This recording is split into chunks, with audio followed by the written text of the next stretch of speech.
with some questions.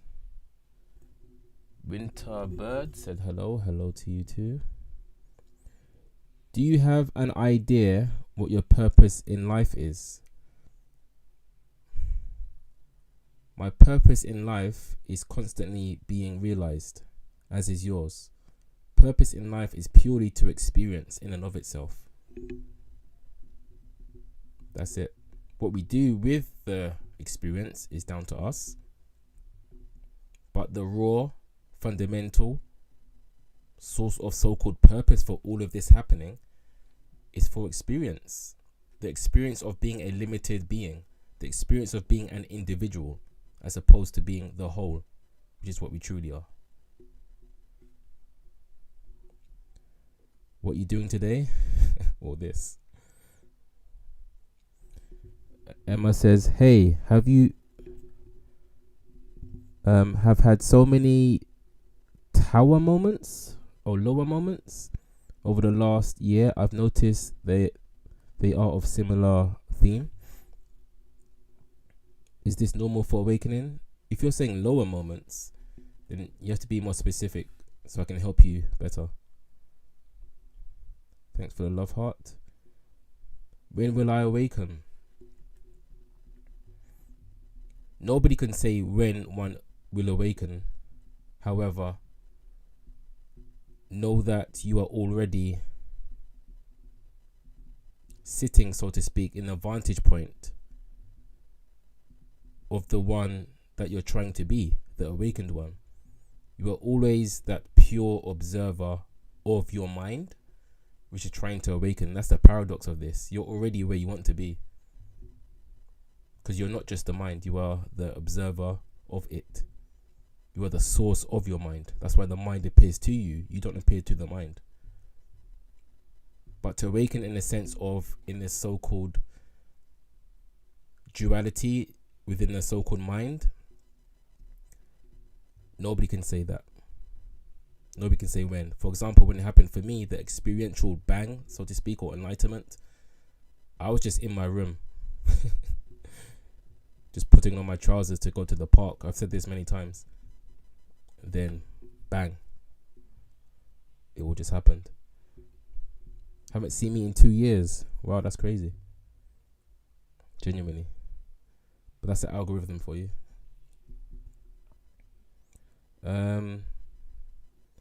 I literally felt such a lift listening to it. Yeah, it's a great song. Hello. I love my mortal chances to be here. What else can we be so imperfect and changing? Let me bring this closer to me. I am.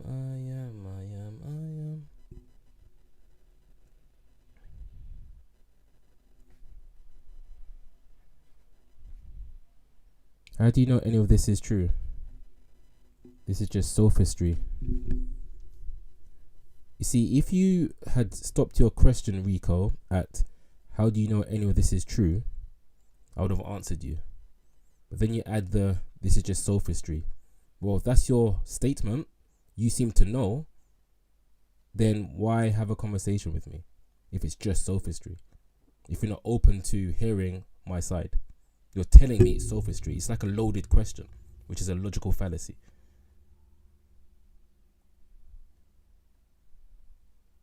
Lower moments being that I've experienced lots of loss of people, okay, possessions, etc.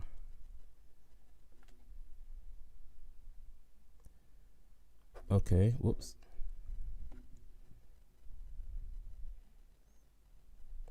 It's not necessarily a part of the awakening. However, it can happen that the more you understand and seek to find your so-called true self, other people can become more dissonant, let's say, with their perception of life versus yours. So it is very normal actually to drift away from certain people in your life when you are on this journey, because you literally start seeing self and the so-called world totally differently. And some people may call you crazy. Some people may say it's just sophistry. Some people may say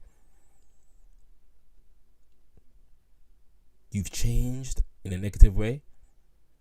So it can become a part of the journey. Yeah, this is why you have to be brave. I say it all the time. You have to be brave on this journey. It can be lonely. It can be. But however, always remember that there are many people like myself who are on your team, so to speak.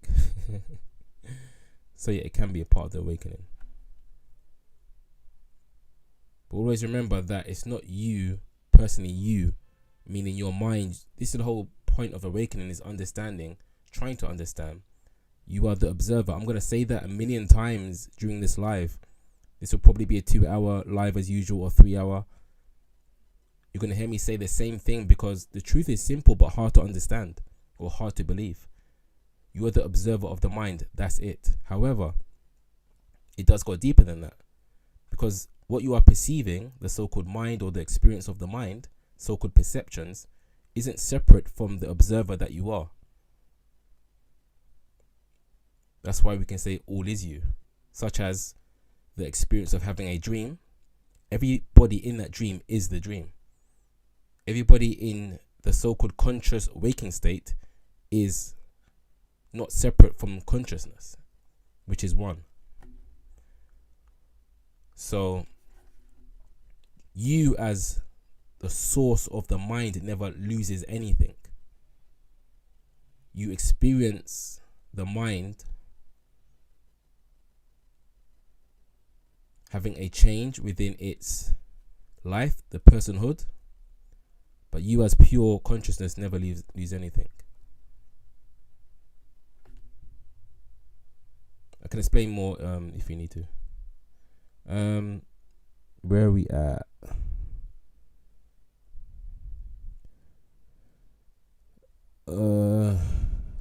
Okay. And even of the mind, Ra brings us the new day even after dream projection.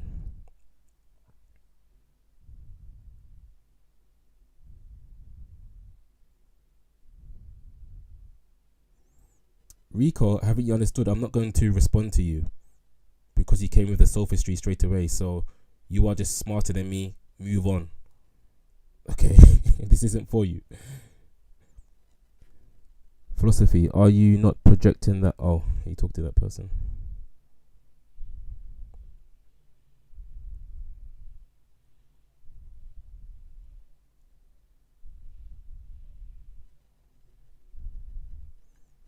You see, this is a lesson for you, Rico. I want everybody to see this lesson. Because you came at me with the energy that you did, I'm not going to give you the satisfaction of an answer.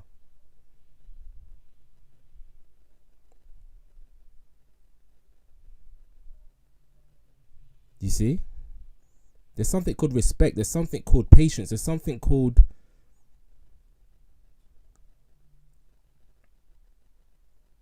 I said it, respect and patience. You just see somebody online and, oh, this is just sophistry. Oh. You haven't even given me a chance to address you.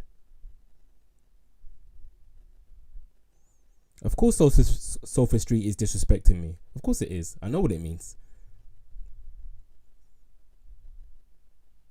So you could do your LOL, but I know what it means.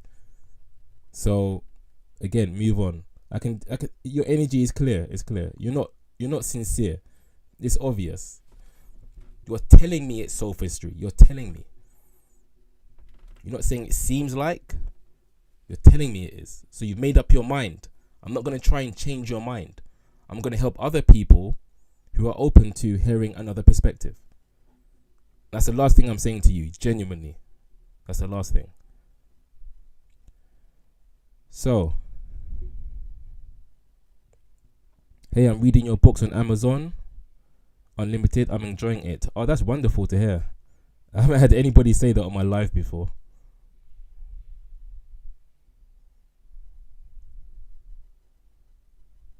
I still got that I Am song in my head.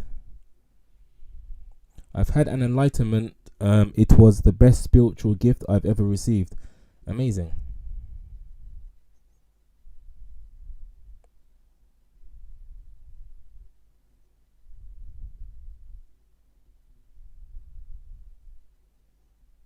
I like the emojis.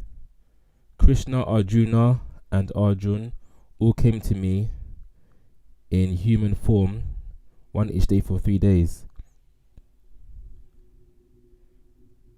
My largest miracle. That's wonderful.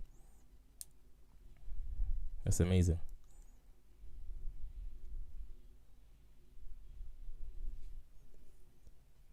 I am.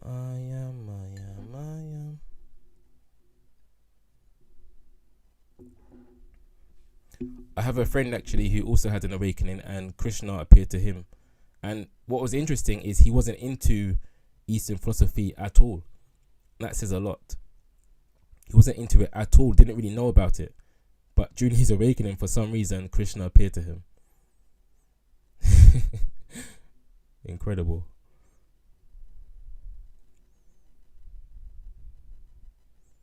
Oh, you're training to become a shaman? I'm actually a shaman too. I'm many things.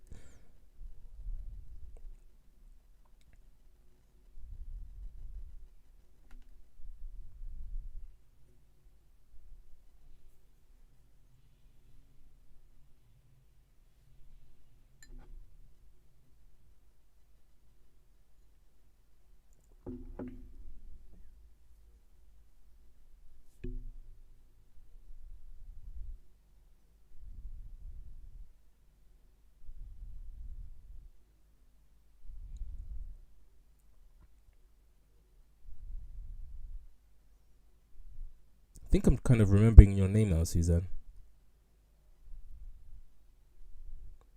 But yeah, I believe you have no reason to doubt your experience, literally. I've had experiences that people would call, nuts. But that's what's so interesting about understanding our true self, which helps us understand reality, is that there's so much more to what we are as a being,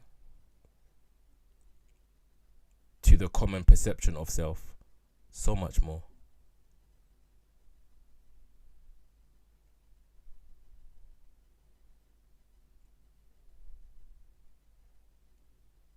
As I'm reading your questions, it says Susan above your questions.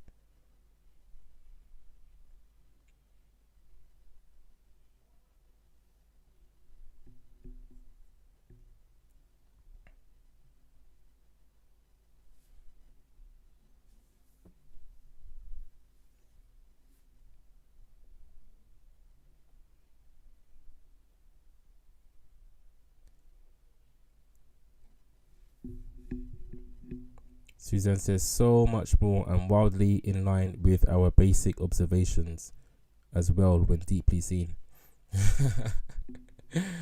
I hear that completely. But we get conditioned out of it, as I'm sure you know.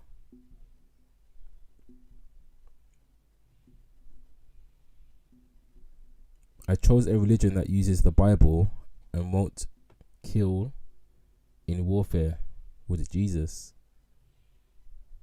I had a huge string of synchronicities happen last year. Felt like the universe was speaking. Yeah, synchronicity is, you could say, universe or your deeper self, or just yourself speaking to you, actually.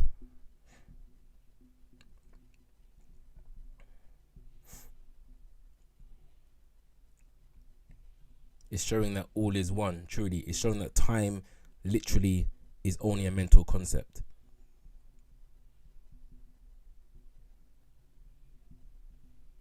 It's showing you that there's only now.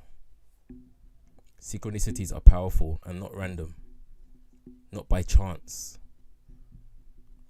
I mean, what would be the chance of a synchronicity even happening?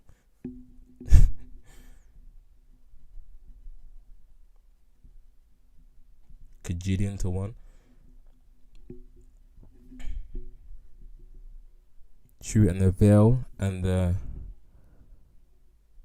Brahmanic travel and the changes in times suit.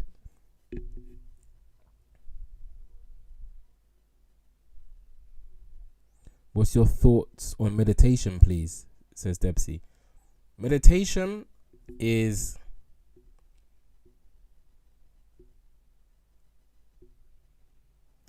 one of the most natural ways for us to remember who we truly are. Because meditation is about observing the thoughts, observing the mind. So it forces us to be that observer of who we believe we truly are. But we're not. We're actually the observer of the mind. So meditation is great.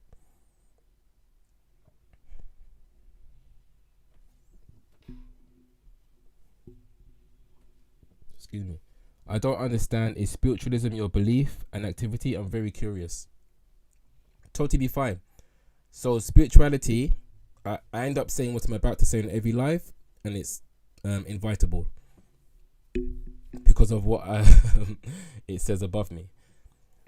So spirituality, or being spiritual, is a word. Okay, I don't actually identify as a spiritual person because we are all the same thing. I am not more spiritual than the next person. However, within this realm of words of speaking, of course, spirituality has a context to it. So people who resonate with that word are more likely to engage with the conversation that I'm going to have.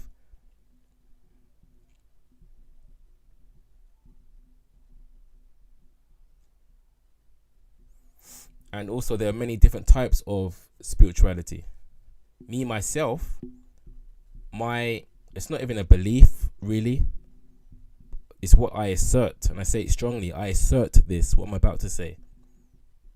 All is one. I say all the time that we are expressions of consciousness as a singular. And you can come to see this. That's the thing. You can be guided to see this.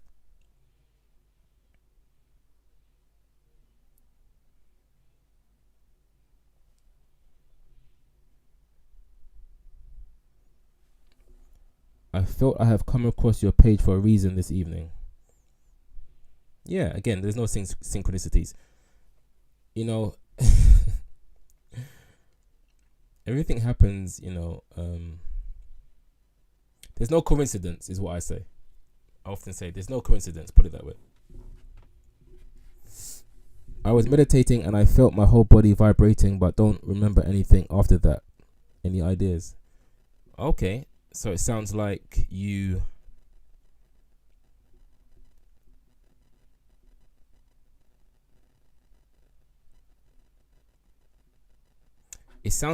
got what some people call a glimpse of source. If what you're saying is literally what happened, then if you don't remember it, then your mind wasn't present. You was just perceiving as pure source, as pure consciousness. Because there is no separation within pure consciousness, within pure source. There just is. There's just the I am, the isness. So you got a little glimpse into your true nature. You are what I am, indeed.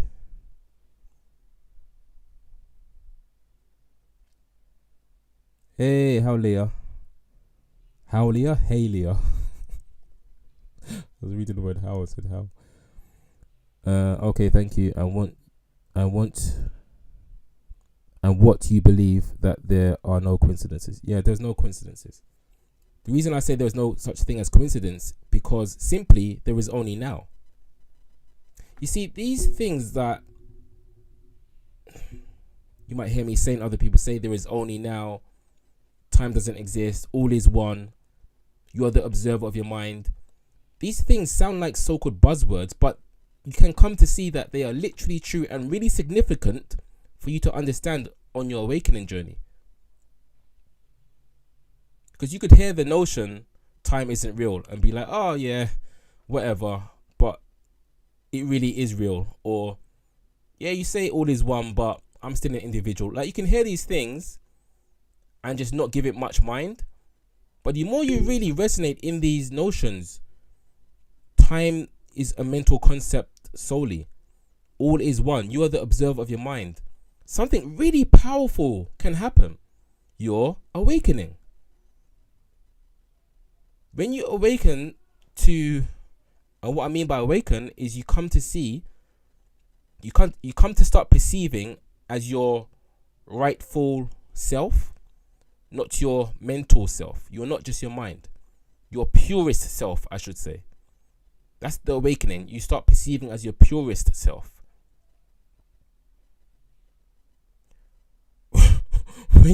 when you start seeing like that, I mean, it's like you see God. There's not much higher an experience I could say than that.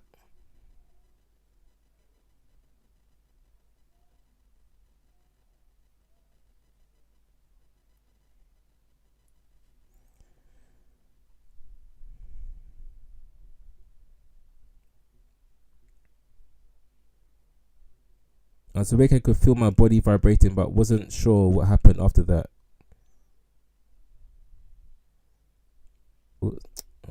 It was to visit spirit world to see loved one.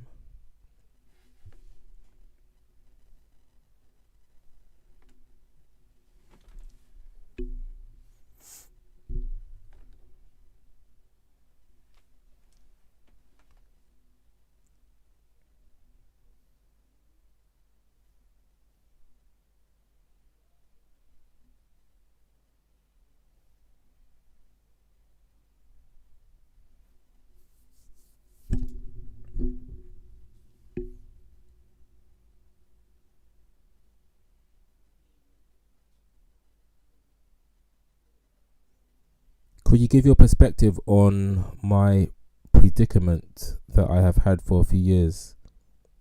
It is related with coincidence. Sure.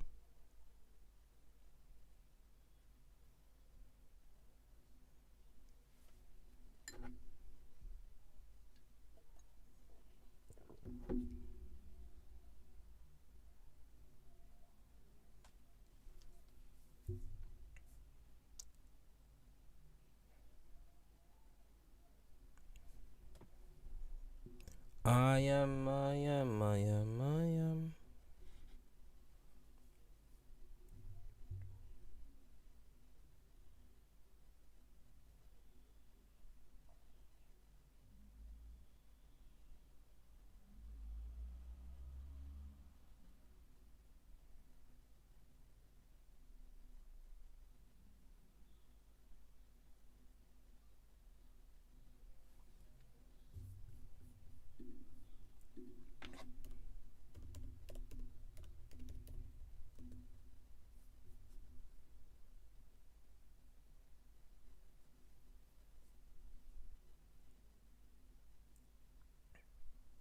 I assume you're typing your predicament.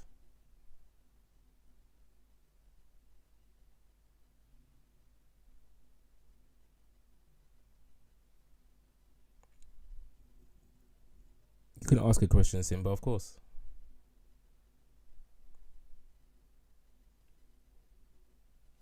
That's the purpose of this live.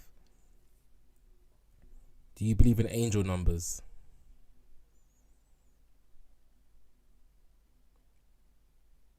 Before I answer you, Leah, I've answered this before, and I'm going to say it again. And I always, have no problem saying this. But I just want everybody to know that I may trigger you. Even if you are so-called spiritual, so-called non-dual, so-called open-minded, because how I speak is very direct. I just cut through like Shiva, the destroyer. Straight to the point. So, numbers don't exist in the sense that they are man-made. In the sense that they are symbols. And symbols are given meaning to by who? By us. I use this example a lot, and I'll use it again. If you cannot, for example, speak Chinese, and you see the words 555 624 numbers, I should say. You see writing, let's say, just Chinese writing. Okay. If you cannot understand the writing, then it won't mean anything to you. Okay, so it's us that gives the meaning to numbers. That it's us that gives the meaning to symbols. Symbols don't give meaning to us, as so many doom and gloom people will tell you. The symbol means this. No, we give energy and power to symbols. We are the powerful ones, not the symbols. We create the belief that symbols have power over us. So numbers, again, are symbols. So if we're going to say that 555 means Angel Michael or whoever, then that's just us creating that idea. So angel numbers, my point is, you're probably understanding where I'm coming from, are just ideas created arbitrarily.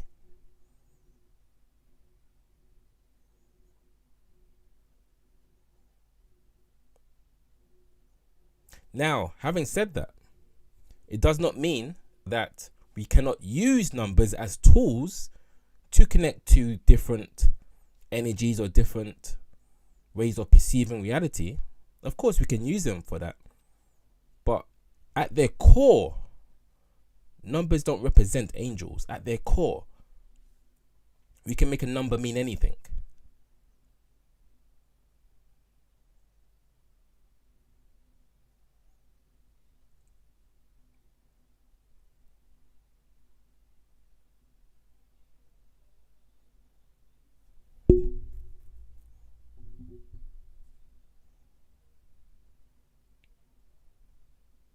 What if it's not arbitrary though? Well, I'm saying it is.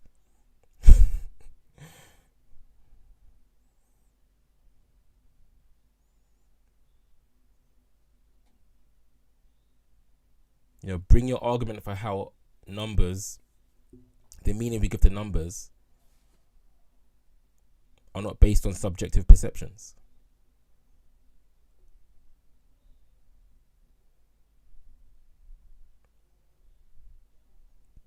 Simba, so long story, but I had stuck energy in my solar plexus. Can I release it easily? Easily?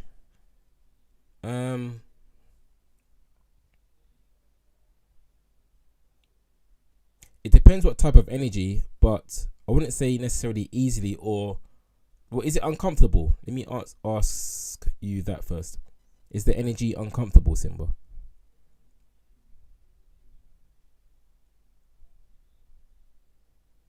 What do I think about homosexuality? What is there to say? I mean, it is what it is. Some people are homosexual.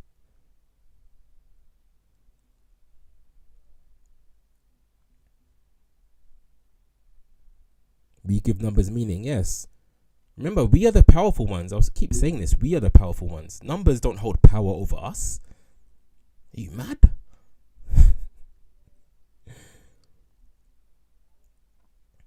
Is the solar plexus the most powerful chakra? And if you release trauma, it can make you powerful? Okay, so when we start talking about chakras, again, like I said earlier, I'm going to maybe trigger some of you, and some of you will be very happy to hear what I'm going to say. But again, the chakra system, similar to like I said about numbers, the chakra system is like a map. It helps you to connect to your body, but try not to give it so much importance that you believe that it's, again, something that you need to give attention to more than understanding who you are. Because you as pure consciousness are before, you are before the body, you are before the mind, you are before so-called chakra system. Again, if the chakra system meant nothing to you, it wouldn't mean anything. We're again giving energy and power to these concepts. So when we talk about most powerful chakra, again, you speak to one person, they'll say, oh, it's the root chakra. You speak to another person, they'll say, no, it's the heart chakra. The reason that there isn't a consensus is because, again, it's a concept. These are concepts. They're not truth. I have a definition for truth. I've been saying it for years. Truth is that which does not change. That's the sturdy truth. This whole waking state experience comes and goes. At some point you'll be dreaming. So which is the real reality? At some point you'll be in deep sleep. So which is the real reality? If your chakras are unbalanced while you are sleeping, the dream character of you, then you will try to balance it in your dream world. But then you'll wake up and see, oh no, it was just a dream. It's similar now. I'm not saying don't attend to these energies, but just try not to make it the be all and end all of your energy or your so-called power. The more you understand who you truly are, the more everything else will make sense. And you'll stop fretting about balancing chakras. Need to balance my chakra. Or open the third eye. I'm saying this from experience. Who you truly are is before all experiences. You are the observer. You are already whole. You are so whole that you observe chakras. Think about it. You are aware of the so-called solar plexus being unbalanced. So already you can see that you are distinct from the solar plexus or any chakra. So the question really is, the journey really is, who am I? That's the biggest question. Who am I? I'm aware of the chakra system. I'm aware of my body. Who am I? This is all an experience I'm having, including the body. Never forget that. The body you are experiencing. We believe you are experiencing with the body or as the body. No. You are experiencing the body. In your experience right now is the device you are looking at plus your body. They are both within the same experience. So the observer of this experience is distinct, is consciousness. This is why we cannot find consciousness as a thing within experience, because it's the distinctness that is aware of experiences. The more you understand this, again, the more things will fall into place, the less you will worry about balancing chakras. That's part of the human game, which is fine and has value. But it isn't more important, I suggest to you, as understanding that you are pure whole. You are already whole as consciousness itself.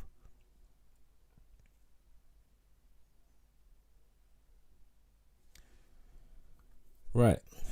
Let me go back up.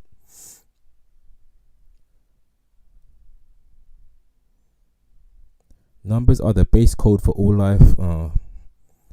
So we are discovering numbers rather than... No, we're not discovering numbers. We create numbers. You know that's true. Why is this all of a sudden gone dark?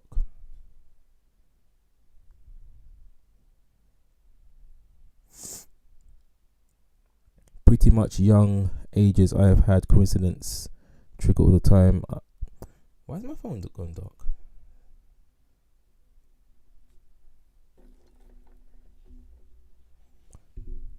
Sorry. Listened to Last Christmas yesterday and it started snowing. The Law of Oneness. Who is that? Ramsey? Nice one. And a lot of the time I walk and under lights and they turn off. Bro, truth is that which doesn't. Yes. The only thing that does not change is awareness or consciousness, because you are aware of now. You are aware of the dreams.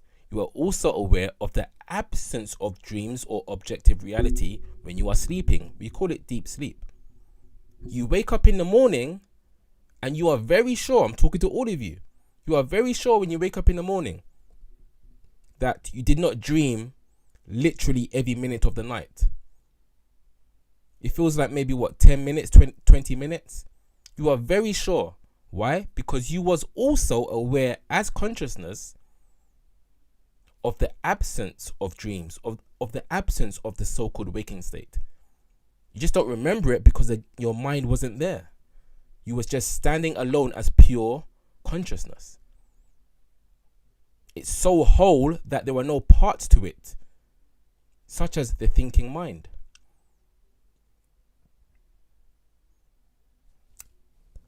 Going back to Riley, it sounds incredibly fake, so I don't speak of it. However, you seem to have a wide perspective. No, Riley, what you are saying, I wouldn't call it coincidence. See it as synchronicity, because you are a powerful being, as we all are. It's not coincidence, it's synchronicity. It's like this signpost from a deeper aspect of yourself, because there are deeper layers to yourself. There's your mental self, your emotional self. There's your pure seeing self. There's different dimensions of mind. It's like a sign from your deeper self that, for one, you are the creator of your reality, that all is one, that everything is literally connected. You walk to a light, it turns off. Coincidence? No. It's again a sign that of the connectedness of all things. It sounds like, as I call everybody an expression of consciousness, it sounds to me, especially as you are here right now, that you are on this journey to awaken to your true self. Because lots of people experience synchronicities but call it coincidence. But that's like a shrugging off of what's really happening. It's deeper than that. It's cool. It's great. It's synchronicity. That's powerful. I could go on a bit more, but let me see who else is talking. The law of oneness. Truth is always changing. No, that's not truth. The body's experiencing you. What is you? Define you. Cheers for the advice. You're welcome. Absolutely. What is consciousness, please? Oh, good question. What is consciousness? I mean, I assume you mean consciousness, not conscious. Consciousness, again, speaking frankly, is just a word, first and foremost. So it's just a word. Let's not go crazy.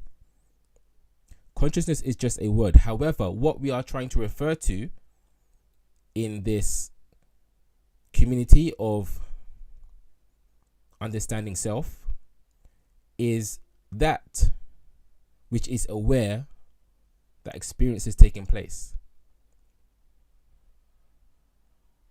Notice I say that which is aware of, because I can't be too specific, because you cannot put a pin on what it is, because it's always the observer of the happenings of reality. However, we know consciousness is real. Why? Because we are the proof of it. Experience itself is the proof of consciousness.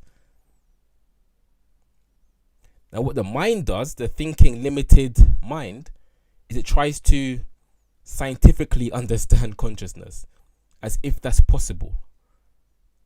It would literally be like this.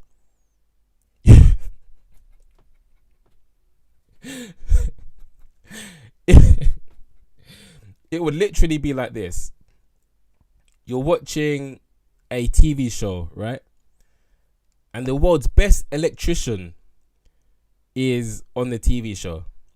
It would be like that person on the TV show trying to literally fix your TV. As in the character on the screen. Not like the real person coming to your house. The character on the screen literally trying to fix your TV. Of course, he couldn't, because he is just part of the TV. He is the TV. He cannot get to the parts of the TV. He cannot get to the source of the TV, because he's an aspect of it. That's what it's like when we as people with our minds try to find or get to the source of consciousness. We cannot get to it because we are it already. It's not a thing. within experience, it is the source of experience, and by extension of that, experience is also consciousness. Can you imagine that guy trying to fix your TV from within the TV show? It's important to clean chakra every day. I touched on chakras earlier, but I guess you just arrived. And essentially, if you want to, quote unquote, balance your chakras, if you believe in it, I see no problem with that. It's totally fine. However, I'm going to be real to my perception. And what's more important to me, I suggest, is understanding who you are first. So you're not as bounded by chakras. You don't want chakras to become a chore. Like balancing your chakras, it can become a chore if you believe it's more important than it really is. So it's really down to you, but I believe it's way more important to understand the answer to the question, who am I? Who am I?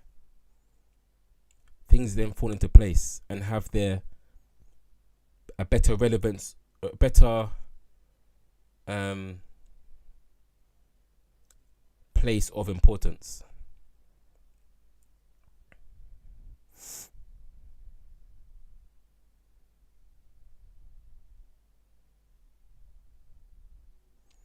You are dropping deep knowledge. Thank you. We really are. Sorry, the whole thing just moved. We really are children of God. Our spirit is His heart, a gift to us. Amen. Peace, our Lord. We are one and the same. Peace sign. Thank you. Consciousness is sentience and awareness of internal and external existence. How long have you been spiritual for? I would say since 2015. That's when I actively began trying to understand what this way of perception or perceiving that we call spirituality had to offer.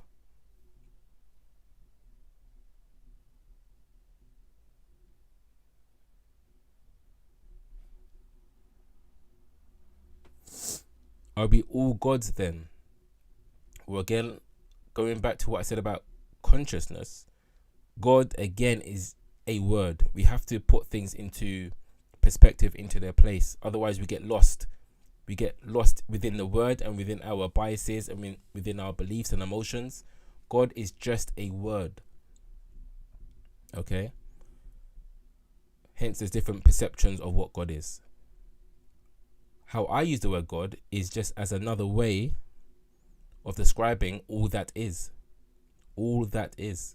And we are expressions of all that is. Another word I use, of course, is pure consciousness. And we are expressions of pure consciousness.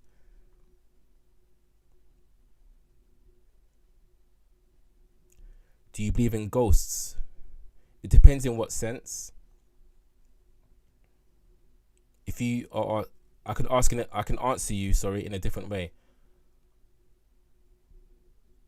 For sure, there are. Again, I'm going to speak in the way I speak. There are other expressions of consciousness that exist on a different dimension of perception. Notice how specific I was being there.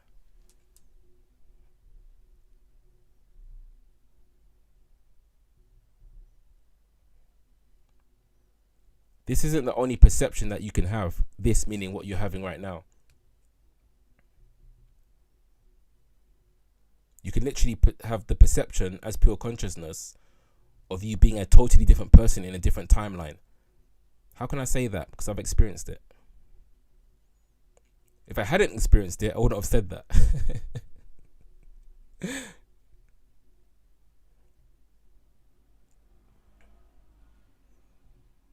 Oh, you're welcome.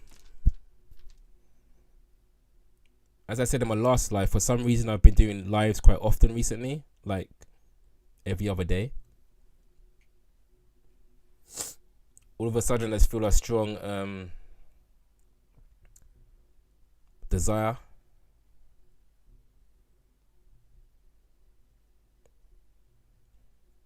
to really try and help whoever wants to be helped.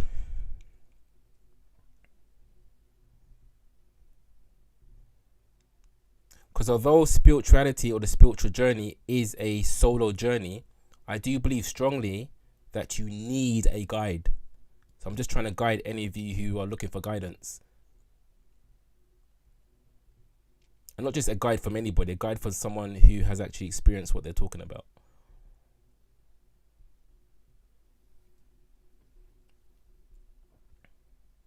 Hey Louise, I'm convinced I'm having a spiritual awakening. Well, that sounds very definitive, so great. Do you do in-person meetups? Fun you say that, Mr. Wilson. Yeah, I've been thinking of doing a meetup in London. So I'm open to it, of course. I love this stuff. I love helping. I'm talking about this. I'm struggling. Whoops. It's unique to everyone. True. I'm struggling at the minute to find my inner self. Can you offer any advice on how? Well, Mr. Jack, first of all, what have you done to try to find your inner self? What have you done so far?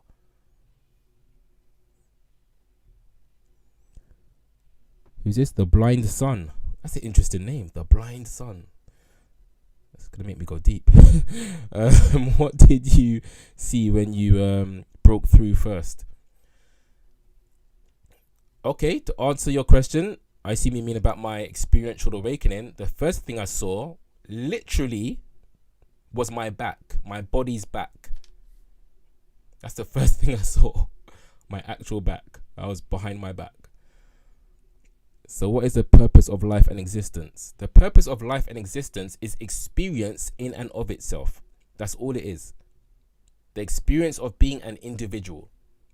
The opposite of that is being the whole. And when you are the whole, there are of course no parts. So everything disappears. The experience is what you are having right now. The purpose, so to speak. It's just being able to experience being an individual person with their own body and own mind. Although you come to see with awakening that this is just a temporary thing, what you really are is the whole. But because the whole is an infinite thing, source, it can experience multiple things at once, such as the fact that we are the observer, which is whole, of our life essentially, and also the person living the life. That might sound crazy, but truly you are both the observer and the experiencer, the person living your life. You are both at the same time. But you are more the observer.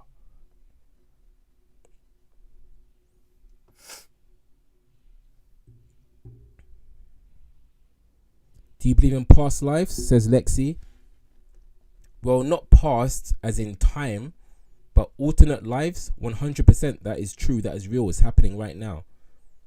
Like I said earlier, you can perceive, again, I'm saying from experience, you don't have to believe me, of course, but you can perceive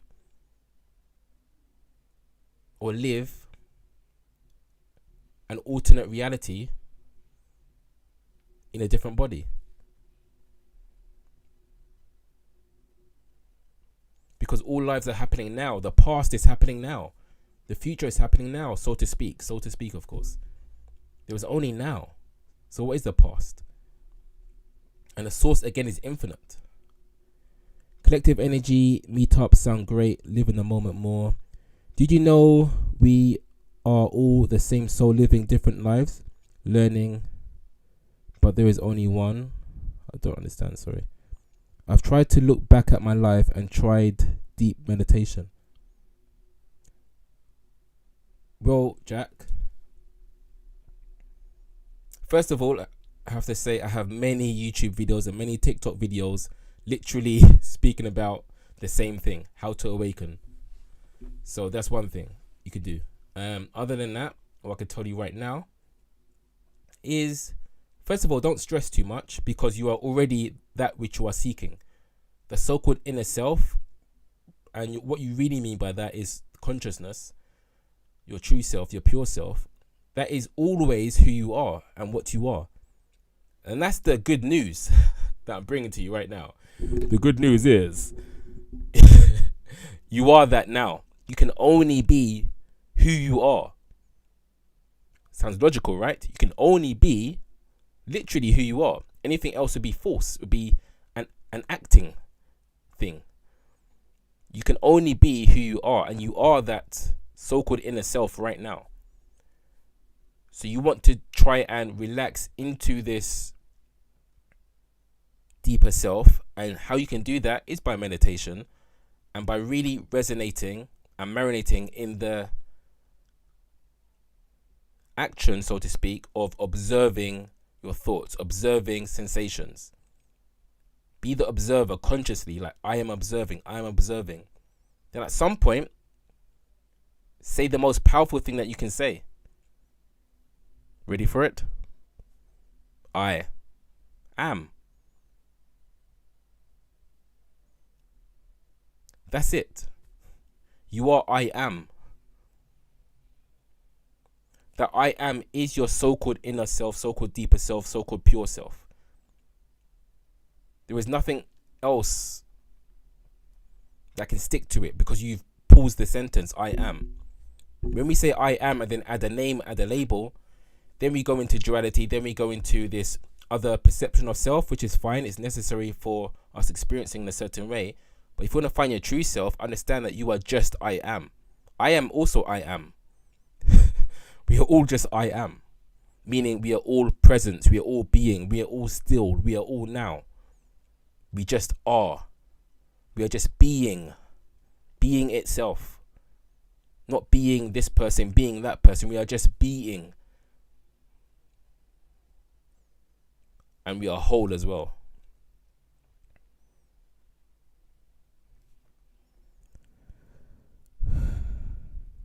You are the observer and the observed. Yep. Do you believe in Most High God? Depends what you mean by that. 8 billion parallel me. True. Exactly. I wish I could transfer your knowledge into my consciousness. Well, you already have the knowledge, because you are, like I just said, you are the I am. You are that now. It's not a mental knowledge, what I'm saying. Okay, some of it is, of course, but know that you are that which you are seeking right now. I know it's easier said than done. I get that. I have total sympathy for that. I still have memories of trying to experience this knowledge. I get it. But again, the good news is that you are that truth right now. We're just different expressions of the same source. So you might awaken tomorrow, you might awaken next year. But the fact that we are having this meeting suggests to me that if you truly want it, it can happen for you too.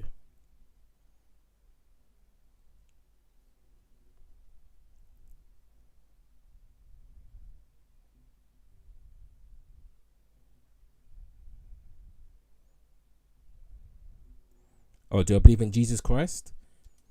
Again, it depends in what sense. But what I will say is I don't believe like the literal story of God being a literal human, or fully human and fully God, and walking the earth and walking on water. I don't believe the Christian / Muslim dogma, no. But I do believe Christ consciousness is actually more of a allegory of pure consciousness, or Jesus Christ is more of an allegory of pure consciousness from like the Gnostic perspective. What do you know when you have awakened? I could just say everything, but of course I don't mean literally everything, like you know how to fix a plane. But you just understand the fundamental nature of reality, because you understand the fundamental nature of self, and reality is not separate from self. So this gives you lots of peace, lots of understanding, lots of love, and lots of ability to handle your mind better and not be bossed by your own mind.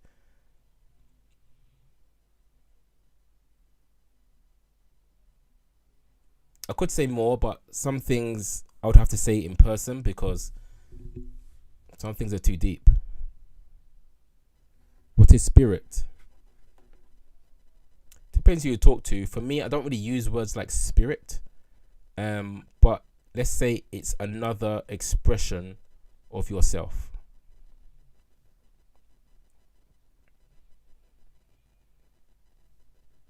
As all is one.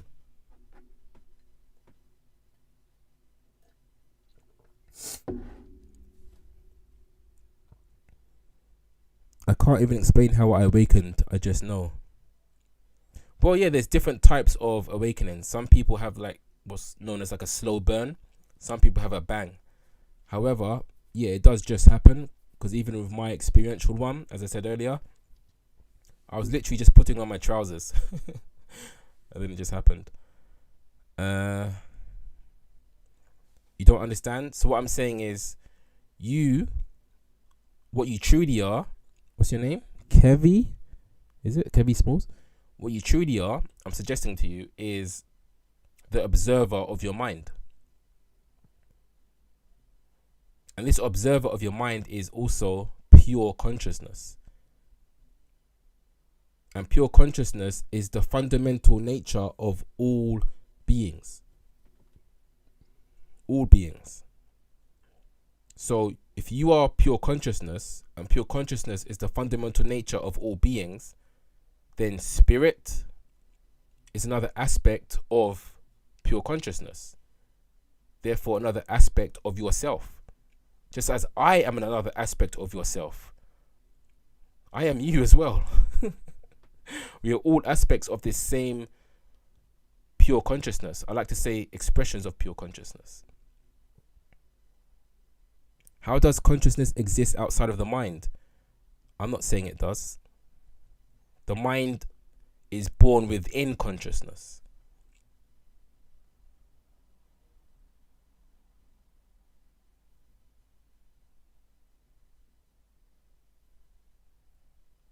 The consciousness is the substance of the mind. You are aware as consciousness of the absence of the mind, such as in deep sleep. The physical brain, well, okay, you're thinking of the mind as the brain. See, one of the hardest things to believe, if you've been raised like I have, and everyone in the West, gone to school and everything, is that experience takes place within the brain. But I'm asserting it does not, because in the same way you are experiencing your body, okay, that's a fact. You can agree that's true. You are experiencing your body. You know you have a head. You know you have hair. That's an experience. Touch. You know you are walking. You know you are jumping. Right? You know you are smelling. You know, etc. You know you're experiencing your body. But we believe we are experiencing as the body, but no, you are experiencing your body. What's also a part of your body? The brain. The brain is, of course, within where? The head. Consciousness, for some reason, I wonder why, cannot be found within reality. Why? Because it's not an object within reality. It's the source of reality. So even your brain is actually just another experience of consciousness. This is why I'm saying, I say it till I'm blue in the face. Absolutely nobody, no scientist, no philosopher, nobody, no neurosurgeon, nobody, no one is going to prove or find a better word, because proof is so subjective nowadays, find consciousness in the brain. It won't be found ever. I bet you £1 billion. Because it's the source of experience, and the body is also a part of experience. I know it's hard to believe, because essentially what I'm saying is that you are perceiving from a different place. Wow. I'm saying that you are perceiving from a different place. That's crazy, right? However, you do know this can be an experience, what I'm saying, because when you are dreaming, your dream character, your dream person would say that, of course, the experience is taking place within his brain. But that's not actually true. The experience is the whole mind. It's the whole mind that the body is made out of.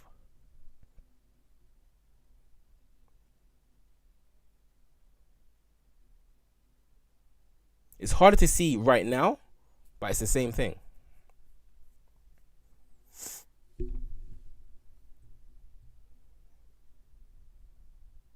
Do you believe in the universe? Well, yeah, it's another, again, expression of consciousness, expression of itself. Who are you to tell anyone it's a personal experience? My goodness. I got another Rico here. How does your consciousness change when you get dementia or brain damage? Again, with respect, I don't think you're understanding what I'm saying when I say consciousness. You're talking about the mind. If someone has dementia or so-called brain damage, then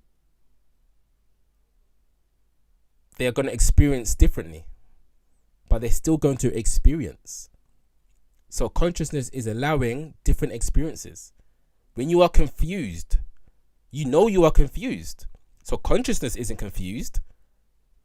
You are aware, yeah, I'm confused. Because consciousness is aware of all perceptions and all experiences.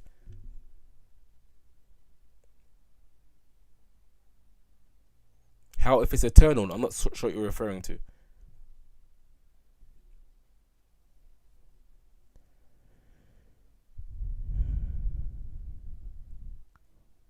You have to know the basic understanding before you look at the conscious meaning.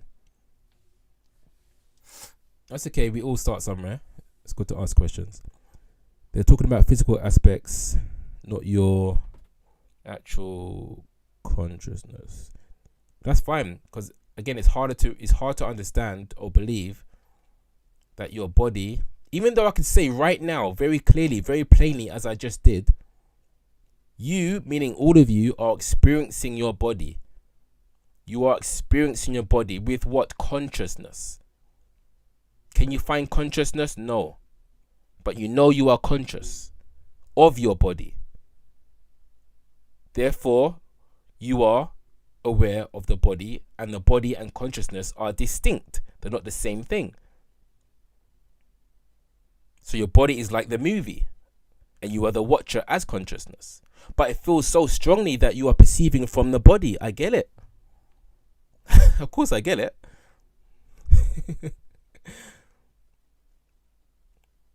But it's just not the case. How many people have so-called out-of-body experiences? How can that possibly be? How can you have an out-of-body experience if experience takes place within your body? For example, and as I said earlier, I have had that too. As clear as day, as clear as now, as clear as anything.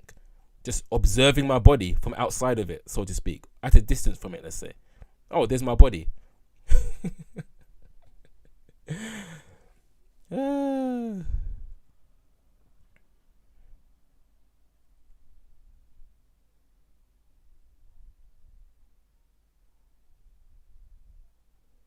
Hello, how are you? I'm good. How do you experience more abundance in this reality? Set your desires and don't obsess over them, and try to follow your intuition as to what makes you happy. That keeps you in line with the vibration of abundance. How many people have delusions? I don't understand that question. You want me to give you an actual number? Actually, I can give you an actual number. It's arbitrary to an extent, but how many people have delusions? 99% of the world are delusional in thinking that they are separate from each other. There you go. That's the ultimate delusion, that we are separate beings. We are one source, one thing.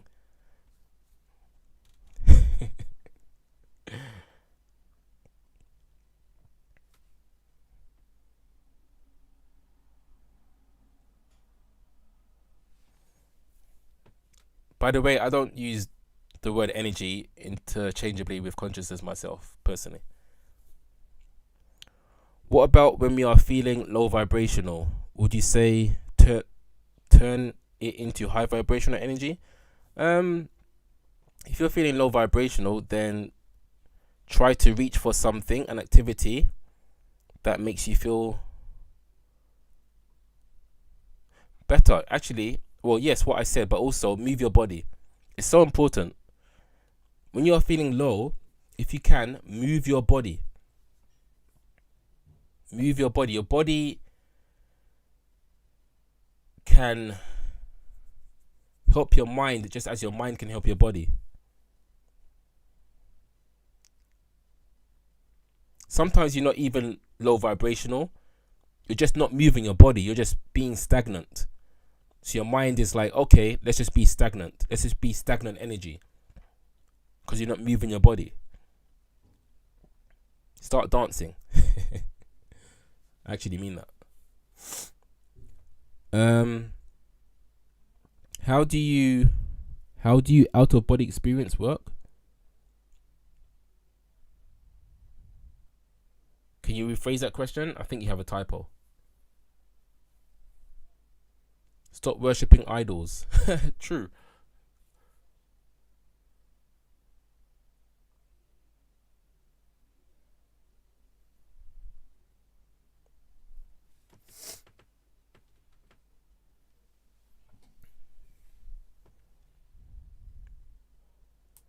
What if in low energy states, it's our body trying to point out something we need to process?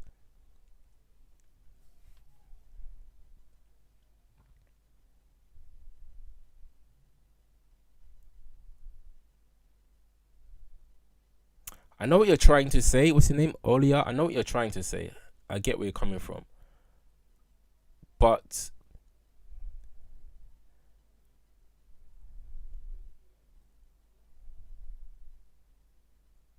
it can only help you.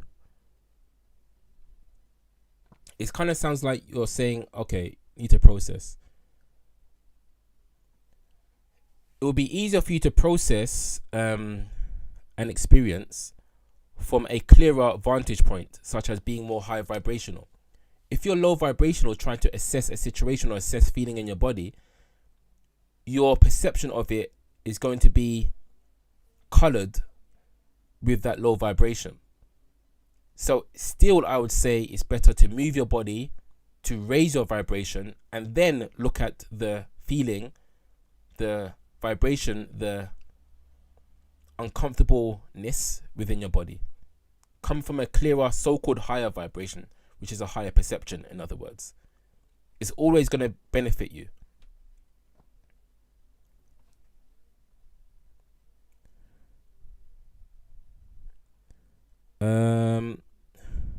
So we create our own existence and experiences. I find this very interesting. Yeah, we do. The picture behind you seems like you have wings. Oh yeah. Maybe I do have rings. Maybe they are my wings. Sometimes sitting through the dark energies is what you need. Does that make sense? I think I answered you, so maybe if I scroll down, I'll see that. What's your opinion on witchcraft and white magic? I prefer green magic personally. No, I'm joking. I have no problem with witchcraft, actually. In the beginning stages of my spiritual journey, one of my first teachers was a witch, and she was very powerful, very intuitive. There are some witches, as we all know, that have negative intentions, and some that have literally benevolent intentions. So yeah, I have no problem with it, as long as it's being used benevolently, of course. You know, witches are not like Disney witches, just all evil. witches are people too. Witches are people too. What's your thought on the practice of gratitude to improve your life? This is from Nikki. Ding, ding, ding, ding, ding. Yes, Nikki. My thought is gratitude is so important. It's super important to improve your life. I did a big post about this on my Instagram as well. Check Tiger Dragonstorm 2. Anyway, literally the number 2. Gratitude is, I almost want to say everything. It's like the foundation for a good life. So yes, gratitude, gratitude, gratitude, gratitude, gratitude. 100%.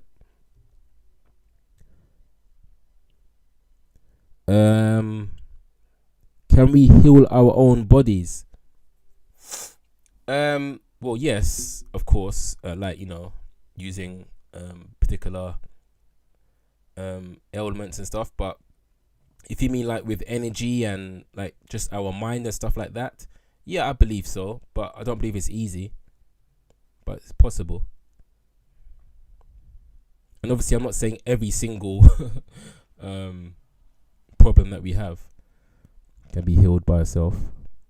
I think those are your wings. I thought of it as soon as I got here. I really appreciate that, Sanella. What is your take on tarot readers and astrology? For Miss Paula. Have I missed anybody? So, what's the first one? Tarot readers? Okay, tarot readers. So you're not saying tarot, you're saying tarot readers. So the person who's reading the tarot. Of course, I can't talk about everyone specifically, but any tarot reader who believes that the reading that they are giving is 100% accurate, any tarot reader given a reading that believes they are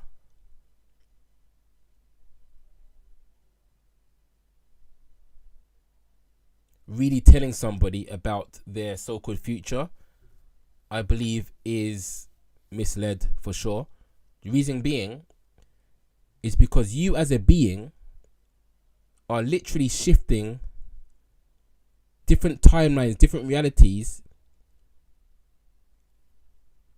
all the time. All the time. I want to give a number, but it'll be just arbitrary. All the time, right? So let's say the cards say, oh, you're going to, I don't know, meet the love of your life in a train station. It can so happen at a train station on a particular day. It can so happen that something will happen which will stop you from going to that train station.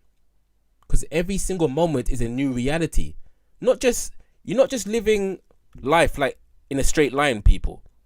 Life is not a straight line. You're living alternate realities. This is an alternate reality to the reality of me saying hello everybody on TikTok. How can I prove that? I can prove that right now. Because the reality so-called in the past, when I began this TikTok, did not include the information of this moment when I'm pointing down right now. This would have been the so-called future. So every single moment includes at least one different thing, which makes it a whole new reality. Because it's not the same reality. If I said draw a shape like this, boom, boom, boom, boom, and you drew the shape like this, boom, boom, boom, boom, and then an extra line, it wouldn't be the exact same shape. It would be similar, but not the exact same shape. So your future is not set in stone by a card. It can never be set in stone. You are a traveling interdimensional being. No card is going to hold you down.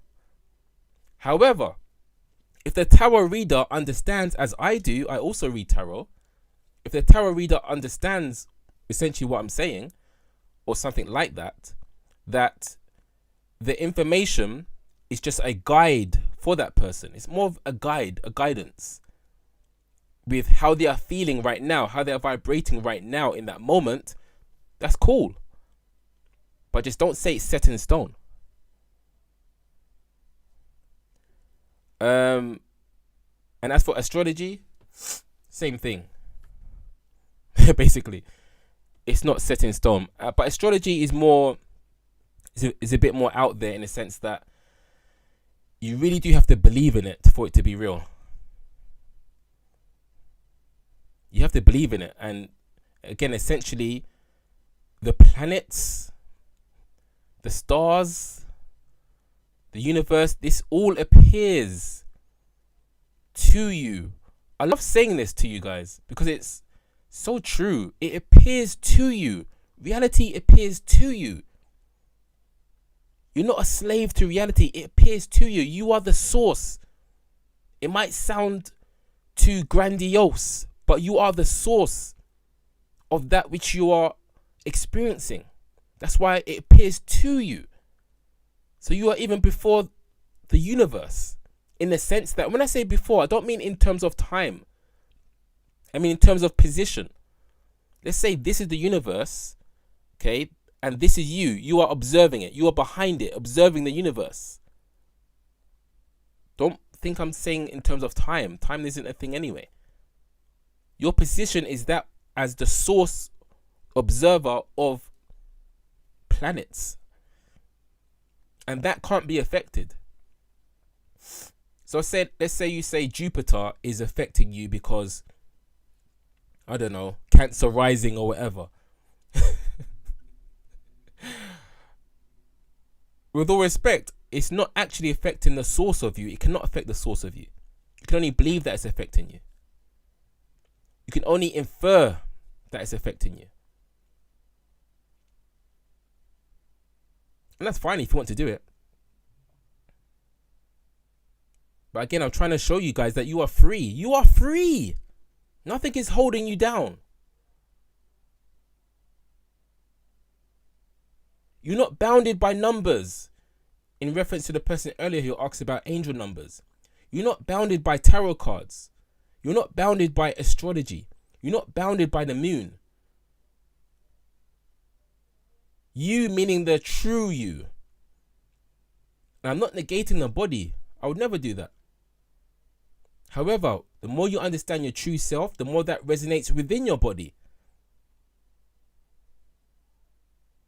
The more invulnerable your body becomes to beliefs that a celestial entity can affect it in a negative way.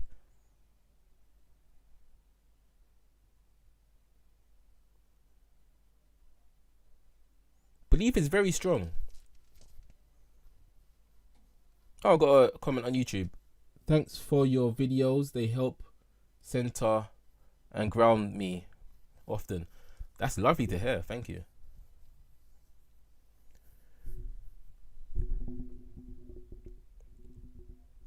To a certain degree, all of this is a game. Some of you won't like to hear that. What do I think of channeling? I don't really have a problem with it. Some people I believe are charlatans, but yeah, it is possible. Basically to tap into another aspect of yourself. Remember, all is one, so you're just tapping it into another aspect of yourself. Just as if you was to have an intuitive thought. You could say, oh, that was channeling. All right? So, it's not so out there. We are all everything and everything is us. Yes. The cards pick up energy state you're in while being read. Our energy shifts on a regular. Yeah, exactly. It was nice to catch you live. Have a wonderful day. You too.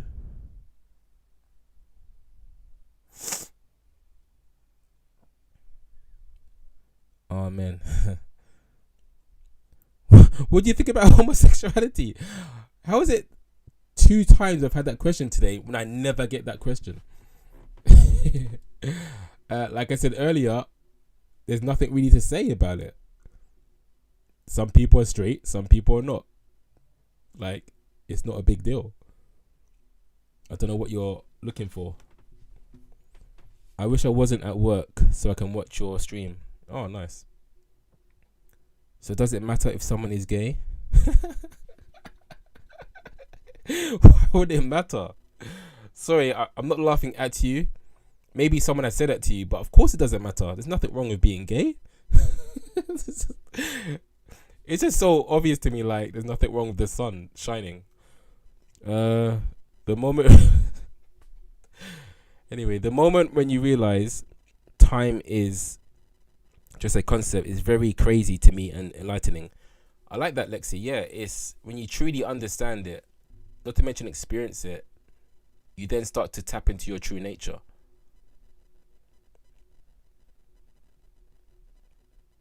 My moon's Leo, my Cancer is Sun. Jesus is Lord, is it? Reminds me of a Lana Del Rey song. Anna Watt said it's all play. Yeah, well, I agree. I tend not to say that too often. Just I don't want to trigger too many people, but it really is a game. And of course, some people play it as the evil enemy. That's why we need more positive people like us. What do you think of substance use during an awakening, like smoking grass? Let's say. I don't agree with smoking anything. I don't care if you're a shaman. I don't care if it's your tradition. I'm against smoking 100%. However, psychedelics consumed in a different way, such as drinking, I have no problem with that. But smoking is literally terrible for your lungs, terrible for your body. So that method, I don't agree with at all. 90 minutes has gone already. Wow. I'm doing the silver method at the minute. Where can I see this comment? I'm not sure what you're talking about. I thought it said in the Bible God didn't agree with guys or gays. Well, I don't believe in the Bible. Is life a simulation?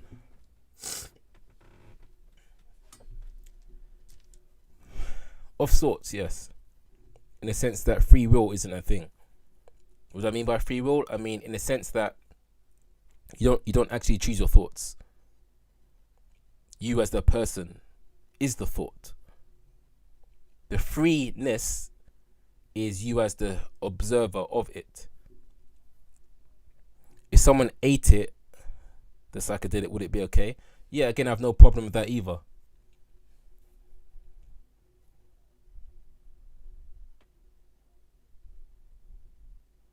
It's just smoking is so obviously a negative thing for the body. Is time speeding up? No. Remember, time isn't even real. Time is literally a mental perception. Or did you say that because I said 90 minutes has gone already? No, that's just proof again that time isn't even real. Because it feels like I've been talking for 10 minutes from my perspective. I feel like I've been talking for like 10, 20 minutes, but it's already been 90 minutes, apparently. In this realm of existence, it's been 90 minutes. Doesn't feel like that at all. That's how fake time is.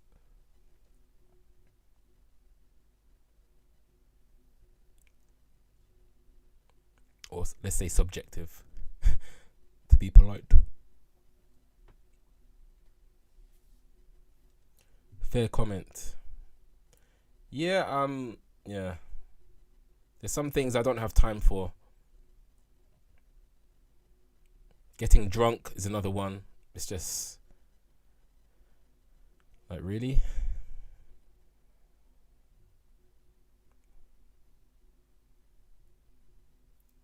That's fun? Are you not fun without the drink?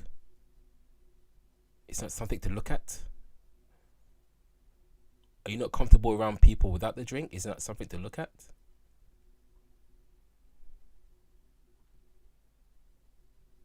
Before substance abuse becomes irregular?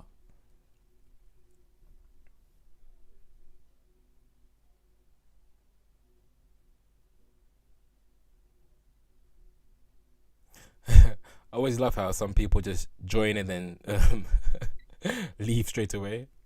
I understand you're just scrolling. It's just funny. It's like, oh, spiritual awakening. Nope. Oh, guy's got flowers behind him. Nope. Oh, black guy. Nope. Oh, dreadlocks. Nope. What? His name's Tiger. What? Nope. What? No one's arguing. Nope.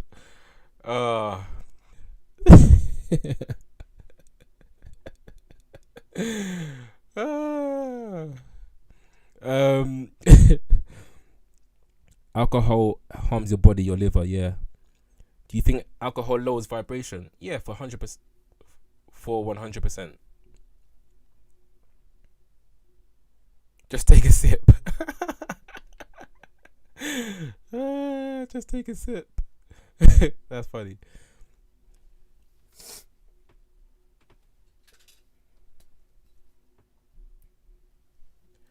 How do you think mental health issues are linked to consciousness? Well, as some of you know, I'm writing my 5th book currently. And actually today I was writing about mental health issues.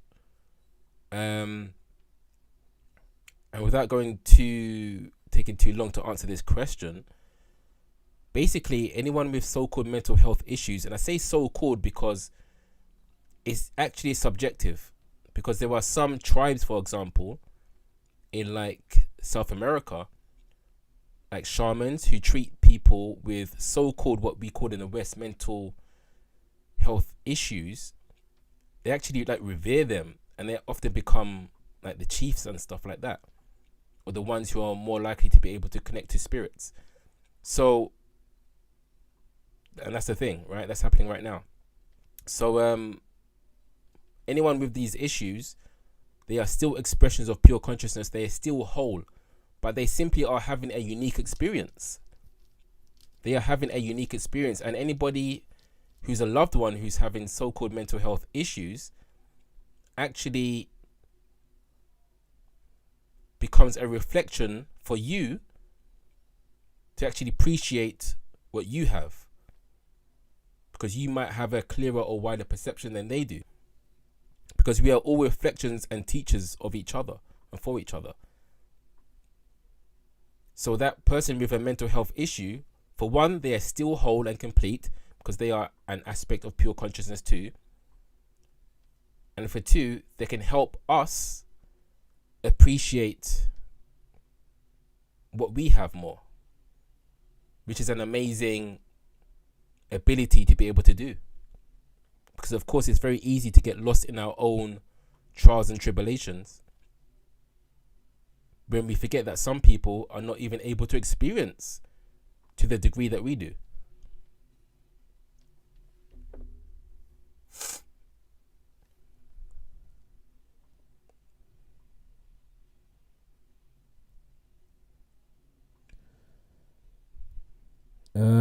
Whoops. Drinking and getting drunk is messing it up the whole vibe. Yeah. Alcohol makes me really sick. Does meat lower your vibration? So I get the meat question often, and I wouldn't say meat in and of itself lowers your vibration, but I would say eating meat, which is, again, just being literal, an animal, eating an animal without caring about the fact that you're eating an animal, I would say that lowers your vibration, because there's no like empathy or sympathy at all. It's just just food, just kill it, no awareness of what's actually happening.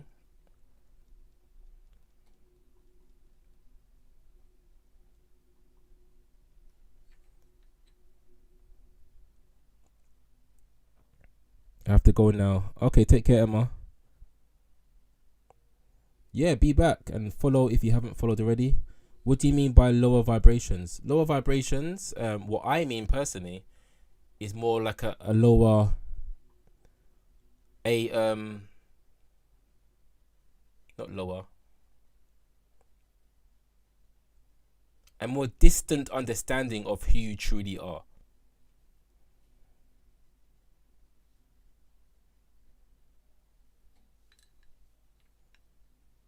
like a more ignorant understanding of who you are. Let's say you believe you was just the body. That would be ignorant because actually you have a mind as well. But there's even a deeper side to you as well. What I call pure consciousness. So if one thought they were just an animal, like just eat and fight, eat and fight, that would be a lower perception of their self, because they also have the capability to do so much more and to perceive so much more.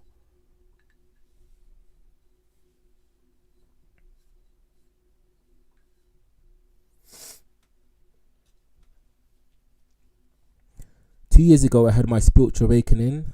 I felt so enlightened and pure. Okay, I get it. Thank you. Great, Nikki.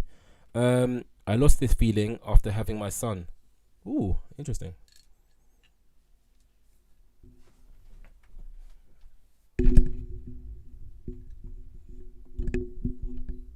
So your son is the devil? I'm joking.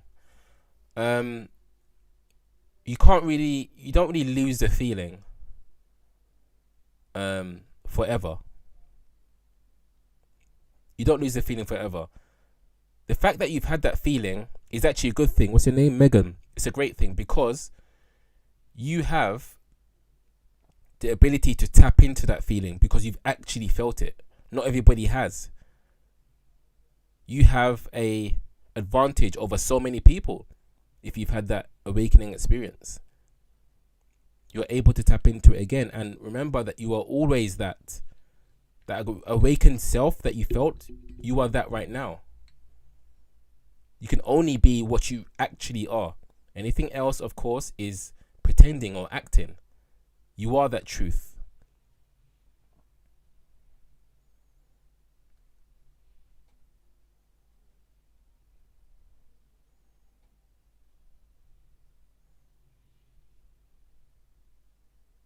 You can resonate in that again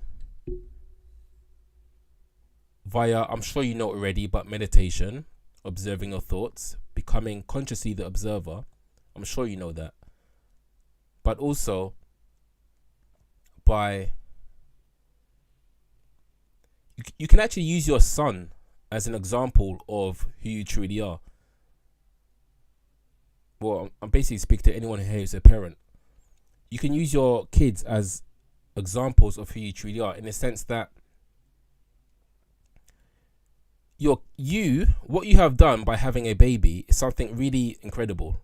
I don't know if you truly understand the degree to what you've done if you have given birth or created a baby. Again, I'm not even teaching you. No, deeper than that.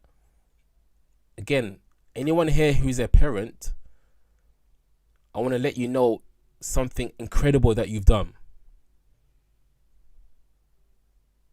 I'm actually going to build this up a bit more because it's just it's so amazing what you've done. I can't even stress it enough. What you have done is creating an absolute unique perspective of consciousness itself. There's no other perspective like your kid's perspective. There's no other experience that can be had other than your kid having that particular experience. Consciousness is whole, it's vast, it's infinite. And a part of that infinity is your child having their own unique experience. No one else can create that unique experience, but you did. You created that.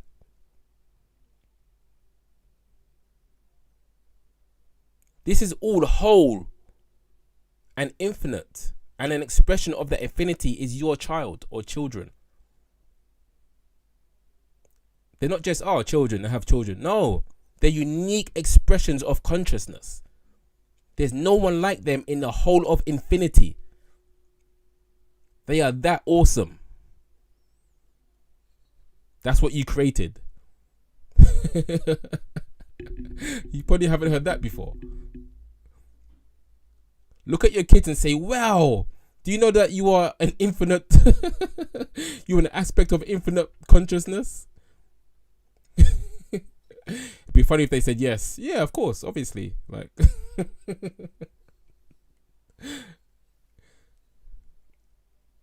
that's what your kids are. That's what you've done. And that's why relationship is so amazing. Because relationship can bring about that, an absolute unique perspective within infinite consciousness.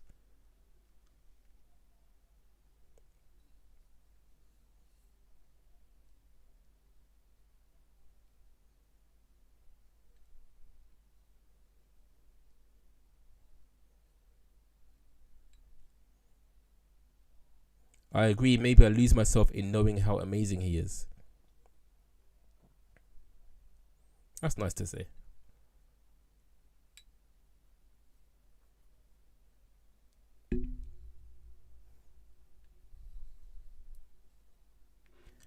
But Megan, he is amazing. Okay, that's fine.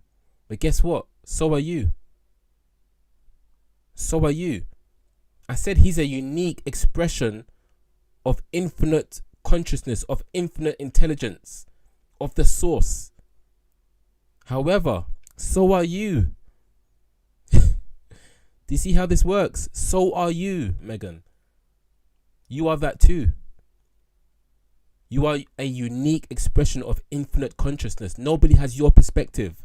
That's how unique and special and amazing you are. And of course, this extends to all of you. You are all unique, powerful expressions of infinite consciousness. Consciousness is infinite. The source is infinite because you exist. You are proof of its existence. We are all expressions of this one source.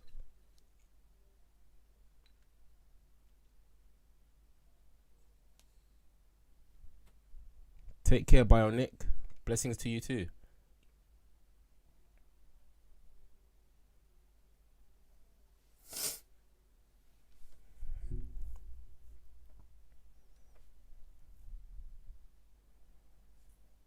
Why does it appear that evil is dominating good people?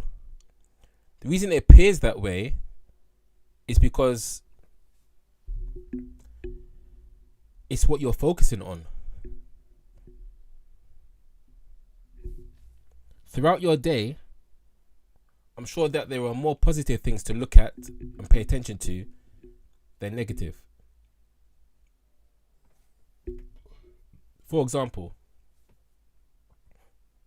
1, the fact that you're alive. That's 1. 2, the fact that trees are...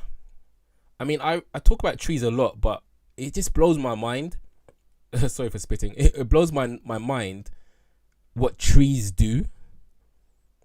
What do you mean they take toxic air from the air and transmute it into breathable oxygen for us? Like, what do you mean? They do it for free. What? They talk to each other under the ground. What? Or communicate. Trees. Wow. Of course, the sun existing. The fact that we have a ground to walk on. The fact that we have a body. You might have friends. You might have a partner. Wow. If you have a partner, not everybody does. You might have family. And then also understand that evil, so-called evil, is dramatic. It's more dramatic than it is subtle. There can be subtle evils, of course, but generally evil is like very dramatic in the sense that it's really in your face. Like, oh my gosh, how can that happen? But we don't say that about, like what I just said about trees. Oh my gosh, how can it happen that trees provide oxygen? Wow. We don't say that. We take it for granted. How can it happen that the sun is shining? Wow. We don't say that. We take it for granted. This goes back to gratitude, as I was saying earlier. We're not gratuitous enough of what we have. But if something bad happens, oh my gosh. If something good happens in our day-to-day existence, we ignore it, genuinely speaking.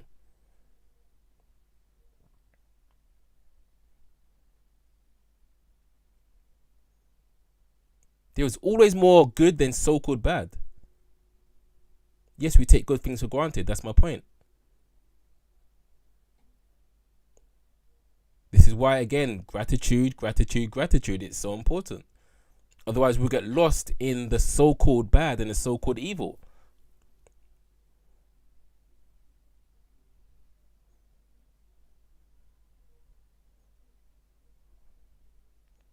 And I don't have to tell you, I'm sure everybody here is awake enough to understand that our media perpetuate the fear narrative. We all know that, right? That's standard. That's small fry, I hope.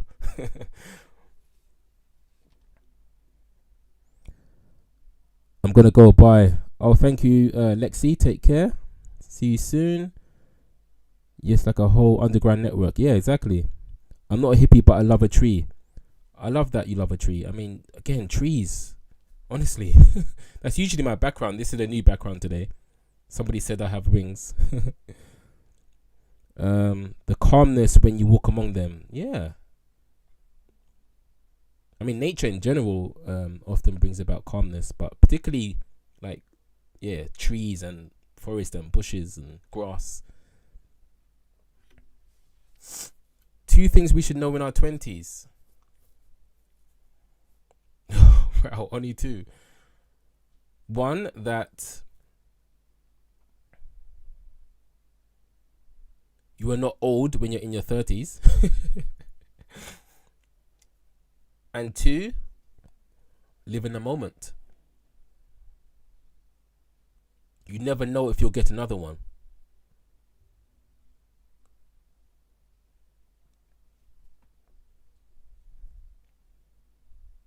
The government took my dog and replaced him with a CCTV robot.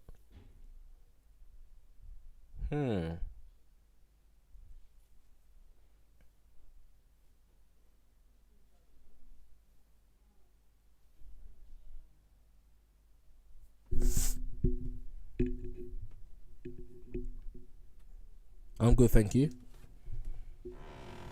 I'm actually pure consciousness. No cap.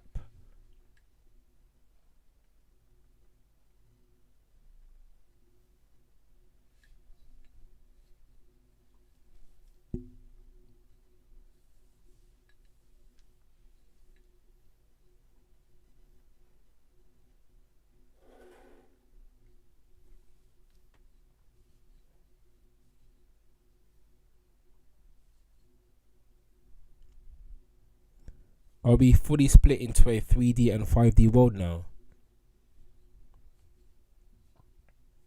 You're not split into a 3D and 5D world.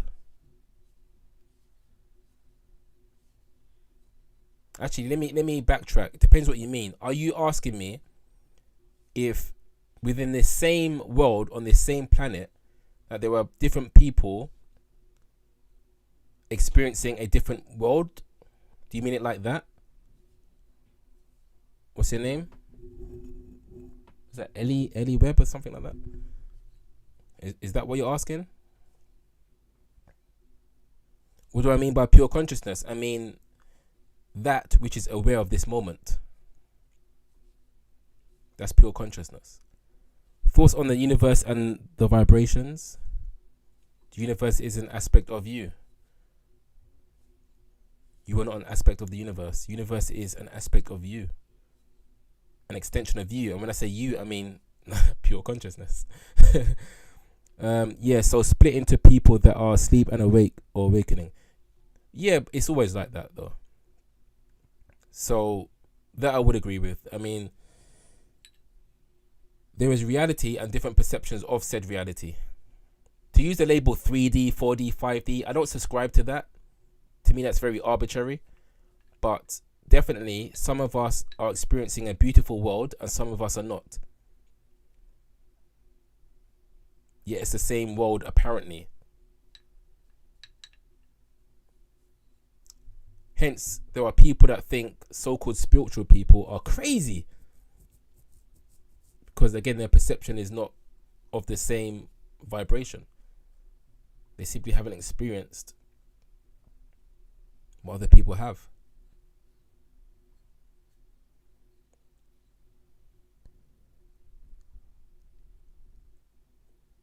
How would you describe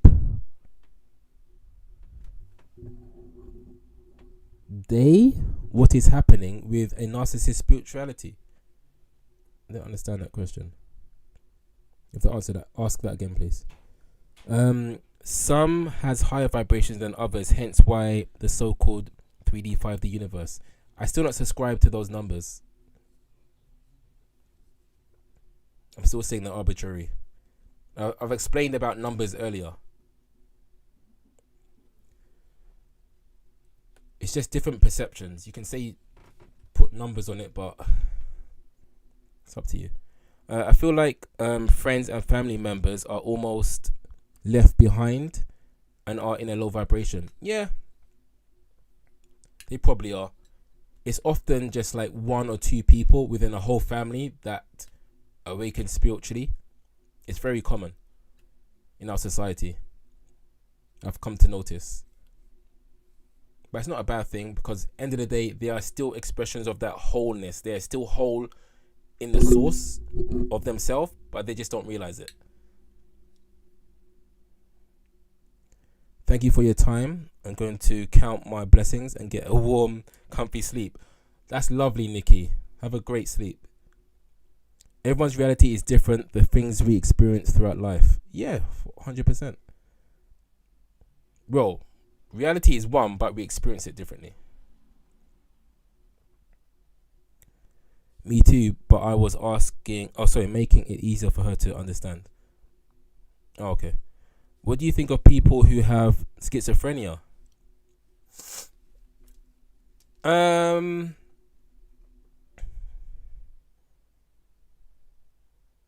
Again, like I said about people with mental health issues in general, somebody with schizophrenia is still an aspect of that whole undivided pure consciousness. The source of themselves is still the observer of that mind that is so-called schizophrenic. So their source is whole. They are aware of being multiple persons mentally. That awareness is whole. And again, somebody with that perception, that unique perception, such as schizophrenia, can be a good reflection for you and others as to as to what you have. Okay, it can force gratitude within you. Again, we are all reflections of each other.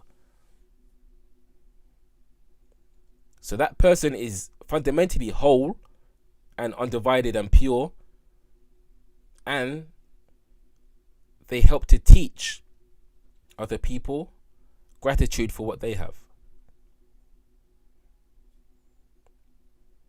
That's just like giving you a general answer. You just said, you gave me a general question, to be honest.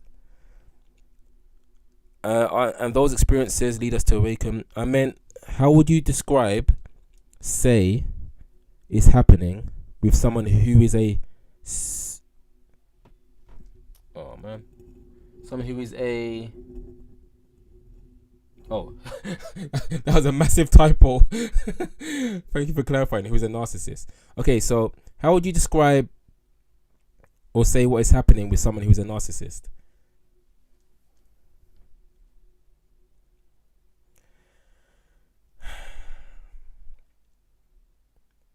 I mean, narcissist has been a buzzword on TikTok for a few years now, first of all. So I'm going to assume that you mean it in the literal sense and you're not just using it in the erroneous sense. So if you're saying it in the correct sense, then someone who's a narcissist is far removed from love of themselves. They don't love themselves. And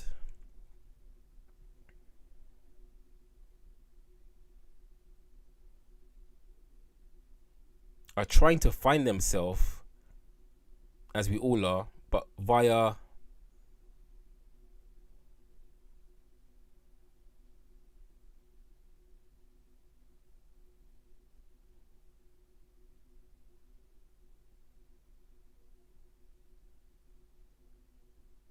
don't use too strong a word.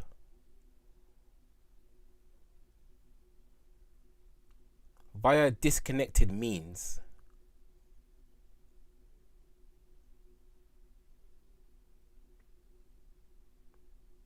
Because let me just get the exact definition of narcissist again. Excessive interest in or admiration of oneself and one's physical appearance. Oh no, that's not the one.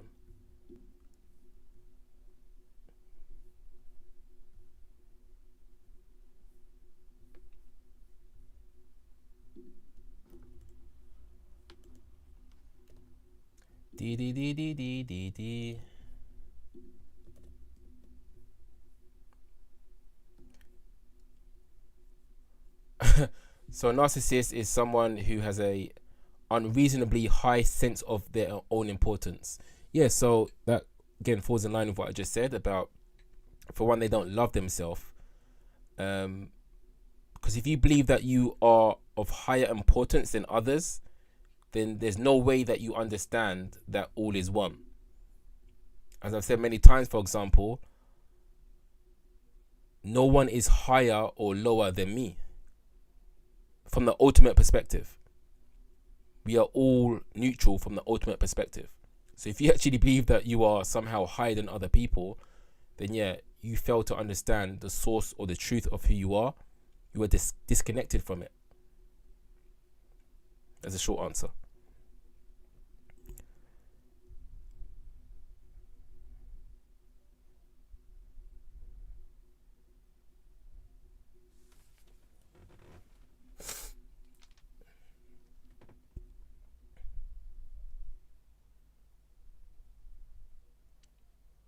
Disconnected, I think, encapsulates it very well.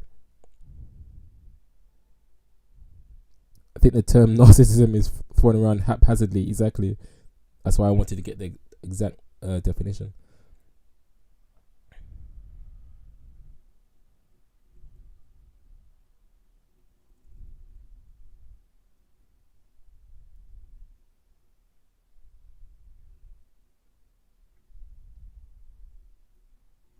Oops.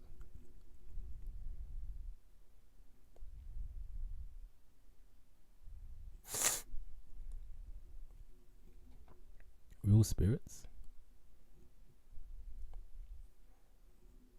What's today's subject, teach? It's up there. It's question and answer. Spirituality, spiritual awakening. A narcissist truly has very low self-esteem. Well, going by this definition, they must have, yeah. If they have an unreasonably high sense of their own importance, then they're obviously compensating. Do you think people, again, for a lack of self-love, do you think people who do drugs have a lower vibrational frequency and can affect the afterlife? Oh, whoops. Yes. I mean, it depends what drugs, obviously, and it depends how they're intaking it. But generally, yeah.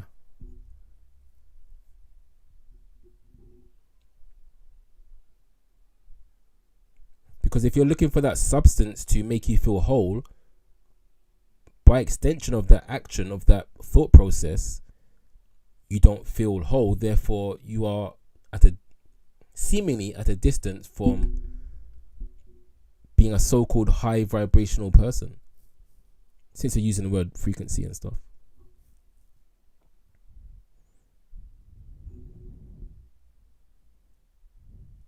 Opinion on tarot. I answered that earlier, and I have no problem to answer it again. And again, for me, any tarot reader, I'll say exactly what I said before. Any tarot reader who genuinely believes that the cards that they are reading for someone is literally what's going to happen to that person, I believe is misleading them. Because every person is shifting different realities constantly. We don't live in a straight line in the standard way that we think of life. We are shifting. That's what is actually happening. We're shifting different realities. So the cards, if the tarot reader understands that the cards are speaking to, assuming that the tarot reader is actually intuitive as well, and not just like reading from a book and stuff. If the tarot reader understands that the cards are only showing where that person is right now in that particular moment, which is a particular reality, that's fine. However, as I said before, if the cards say that person is going to meet the love of their life on a Thursday on a bus, there's no reason why that person, through different circumstances on that Thursday, can actually end up not getting on a bus.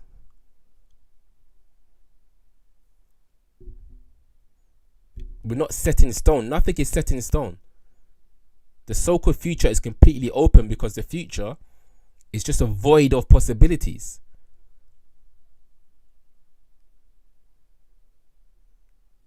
I don't tell anyone what to do or anything like that.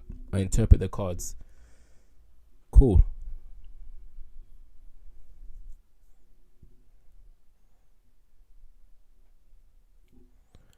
I work at a Goodwill. I picked up a WW2 jacket, and the man that owned it whispered in your ear. I wouldn't say that sort of thing comes up in tarot. It's deeper than that.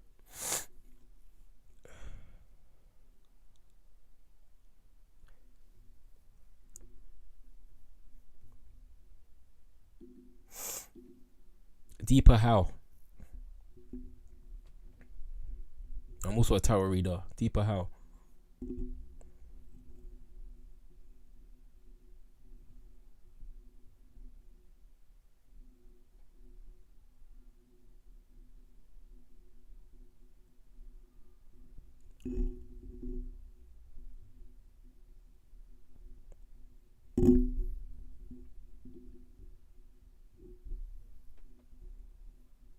I feel like tarot has become a goat scape to making a buck on TikTok. Oh yeah, there's many fake tarot readers. I'm not saying this person, but there's many fake tarot readers on TikTok. I literally see people have a book that has answers on the lives.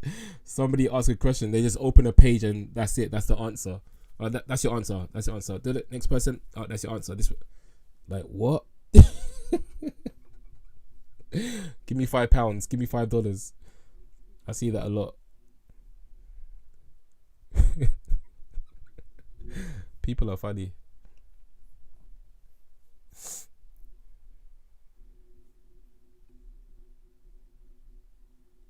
Tarot is just a tool. If we dig deeper, we will understand that it could be damaging to what is, I see me mean. Oh yeah, you clarified. Self-evolution. I've given more for free than have received money. It's meant to be the reading, not the literal meaning.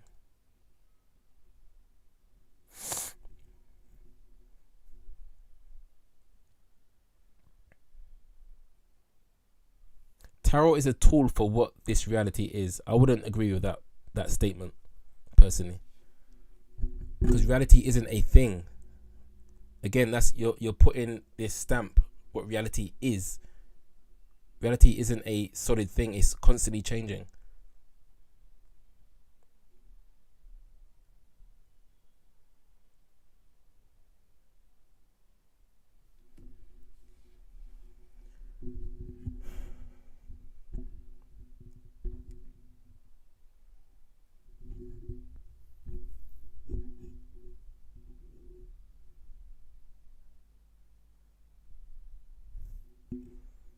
Guidance for how to participate in reality. I'm not saying there's no value in tarot or that there's no possible guidance. However, I don't believe we should lean on it too much though. Again, I'm a tarot reader myself. I'm like, I get it. But since my so-called awakening, I have to do that because you're already the truth anyway. I just really saw things where they really are, like the whole chakra system, tarot cards, astrology. I saw them for what they really are.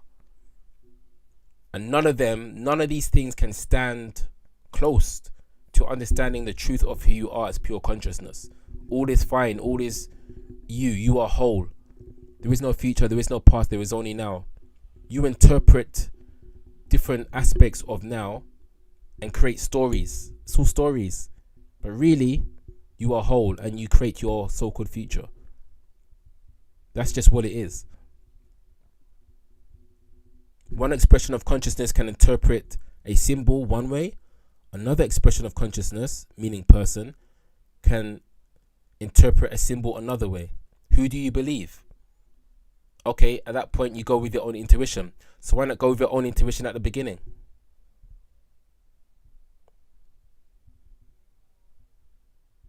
Of course, because people don't trust their own intuition. So as long as tarot readers are helping other people to use their own intuition and not give them answers, because that's overstepping with their own personal biases, their own personal emotions, their own personal thoughts,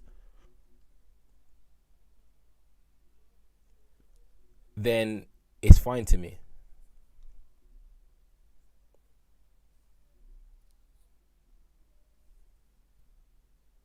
The mind is very susceptible to suggestions. If I just suggest to you that anything, it's going to be in your mind.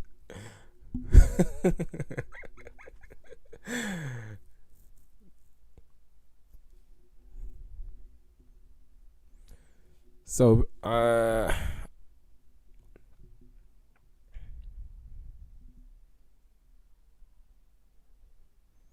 if you have direct connection, you don't really need tarot. What are the other cards called? Not tarot. Oh, oracle cards. They're the other ones. I agree. Don't lean, but also learning the value of each card is valuable to us.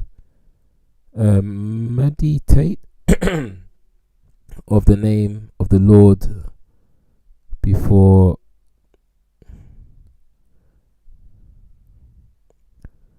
you cannot. Sorry. You cannot have a spiritual awakening if you have ego, lust, greed, anger, attachment. I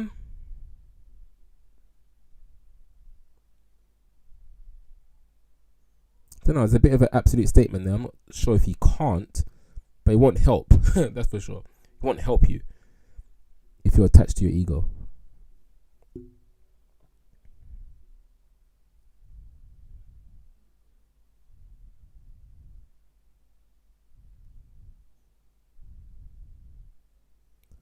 Thoughts on Jesus? Jesus to me is an allegory of pure consciousness.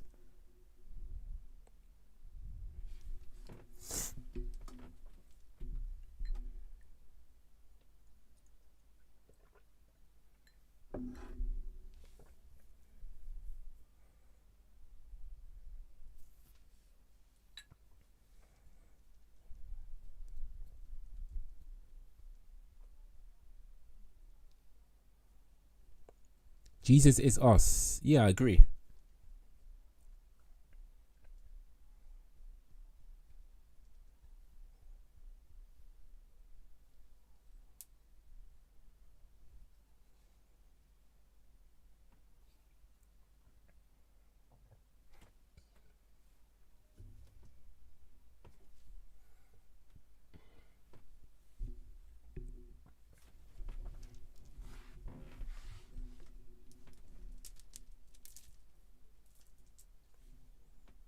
I feel like music should be playing.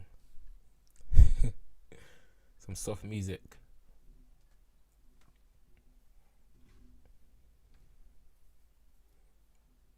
I'll get copyrighted on YouTube.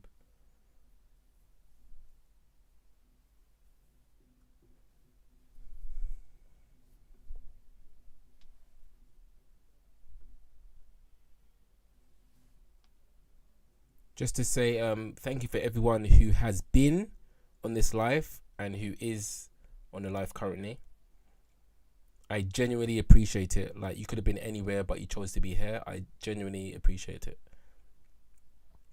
And you are all my fellow expressions of consciousness. We are one. We are just building. Was Jesus actually real or just symbolic for whole consciousness? Well, that's what I'm implying. I'm implying that Jesus is an allegory. That's what that means, like a story that has deeper meaning. I'm saying, yeah, of pure consciousness. Thoughts on planetary energies? Well, again, you wasn't here earlier. That's fine. I said my opinion on. Before I answer you, I want you to know that where I come from, okay, my perspective is from my awakening in 2017 of truly seeing the oneness of everything experientially. You know, we say this, but I truly did experience it. That's my truth. So I really see how everything happens or exists in front of who we and what we truly are. And when I say in front of, I don't mean in sense of time. I mean in terms of location. So if this is the universe, which of course includes planets, I'm saying this is you. You are before it in that you are observing it. You are that source. It doesn't appear unless you are present. And you are present as what? Your mind? No. Your name? No. As pure consciousness. They are one and the same. That's why doing this sign is so important to me personally. Because it's bringing the unity of that understanding of duality into oneness. So I say that to say this. So-called planetary energies cannot affect the pure consciousness that you are. You can have a belief that can allow them to affect you. But ultimately, which is my thing, it comes down to belief. And also what you really are is just whole and pure. And not affected. In our, so-called human form or our human experience, again, it comes down to, in my opinion, belief. I say opinion, but I don't really mean that. I know it sounds arrogant. I know it does. But our belief is really strong. We can believe strongly that we're seeing a snake, but really it's just a piece of rope. We can believe strongly that somebody said you're a fool, but actually you misheard them. So our belief is really, really strong.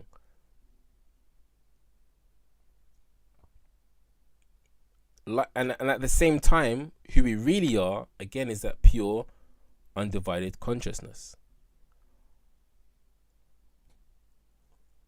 This is all a game, a play in front of us.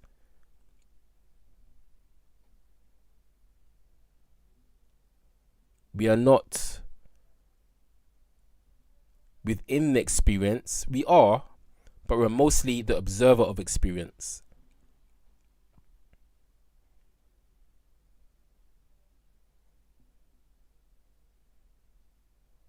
When we get lost within the experience, such as if you got lost in a VR game, a virtual reality game, then things are going to affect us more deeply and more strongly. And we see that in our world, right?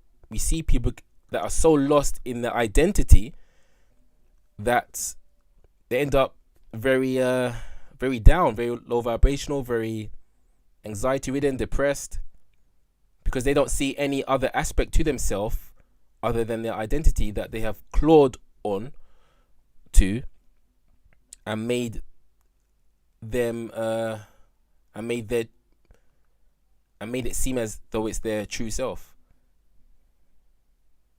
But it isn't.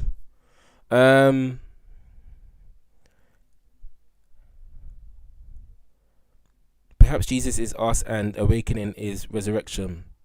Sun worship, who knows? I like the who knows bit.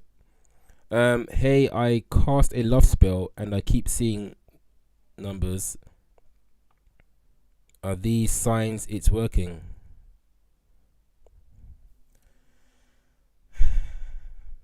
I mean, love spells, that falls in line with what I just said about belief. Spells require intention and require the person who you are doing a spell on to actually believe that the spell has power. As I said earlier, I've been taught by witches. At the beginning of my journey, I was taught by witches. So I know about magic as well. And yeah, quite frankly, the person, the recipient of the spell, has to truly believe in it for it to have any power. So I agree what you're saying entirely. Nice. An energetic consciousness having a 3D experience. True. You either believe or you know to be true. Be live V. Yeah, I agree with that. Again, like, you either believe or you know for sure. This is why when in 2016, when I was doing my self-enquiry daily to try to understand who the hell am I really? Who am I really? What, consciousness? I don't choose my thoughts. Who am I? When I was doing that, I got to the point mentally where I totally believed and understood the logic and the truth that, yeah, I'm not the chooser of my thoughts. I am this observer, yeah. But I only understood it mentally. And I really wanted to understand it experientially, which happened in 2017. So there was a big difference between believing something and experiencing. And also, my understanding mentally, which I thought was very good in 2016, was nothing like when I experienced that it's really real in 2017. You can't knock experience. Experience is number one. So yeah, there's believing and there's knowing. Like, just, all right. There's no other answer. Hi brother, I think about something next day after comes the what? I think about something next day after comes true. Oh, so you're talking about essentially manifestation. We touched on this earlier. Has this been coming up? We touched on this earlier, and yeah, synchronicities are essentially examples or signs from your deeper self. That all is one. That you are the creator of your reality. I'm assuming you just joined, so I'll just give you that answer for now. If you want more, let me know. If you want me to expand.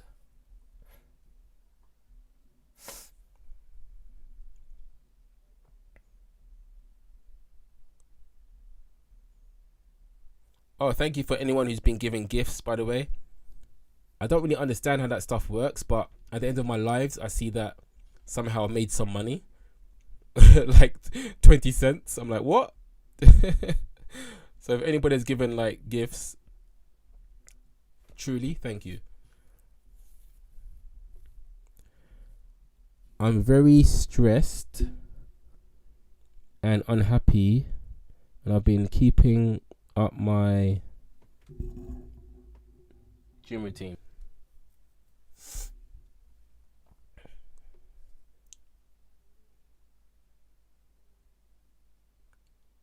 Are you stressed when you're at the gym as well?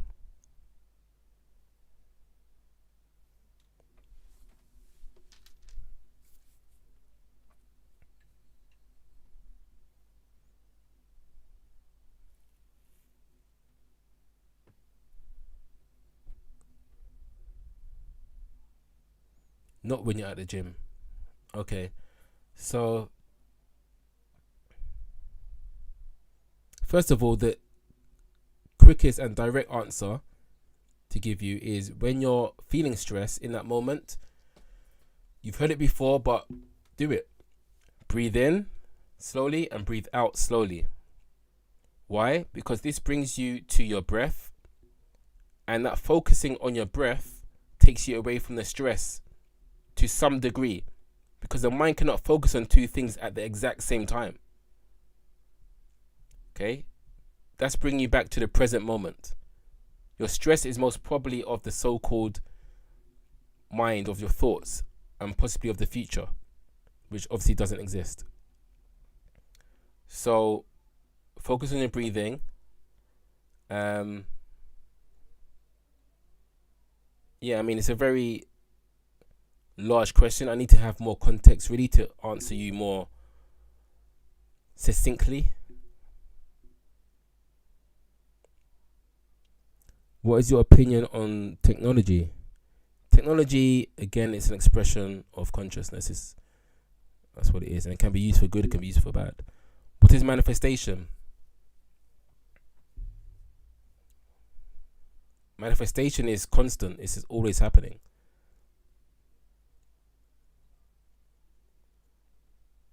It's when something from the thought realm is created in the, or appears sometimes, or just appears in the physical realm.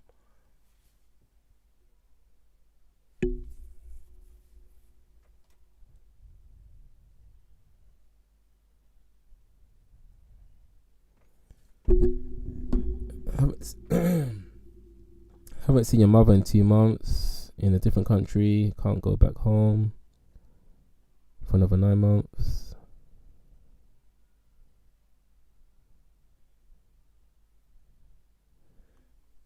Okay, so it sounds like essentially you're experiencing the lack of frustration. So not lack of frustration, you're actually experiencing frustration and possibly the feelings of loss. Well,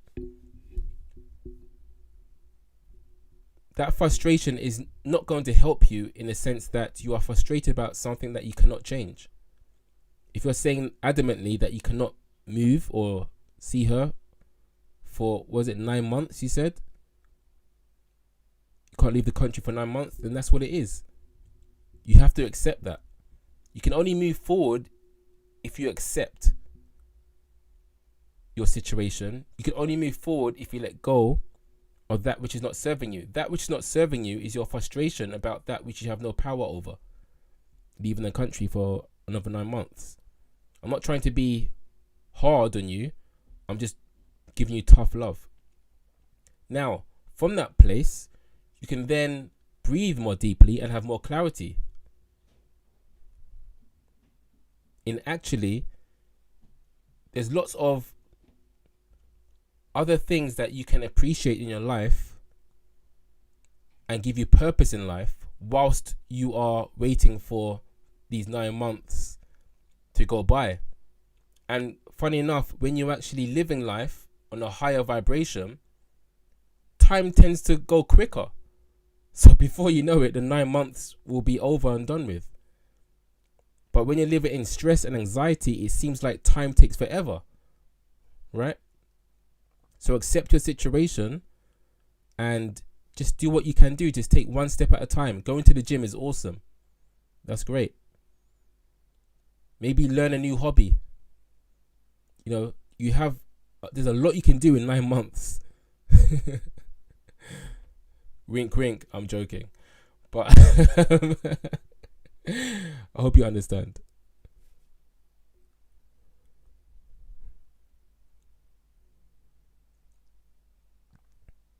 Is that the third eye opening? Your third eye doesn't need to open for you to perceive different dimensions, because you are the source of the mind. You're already open.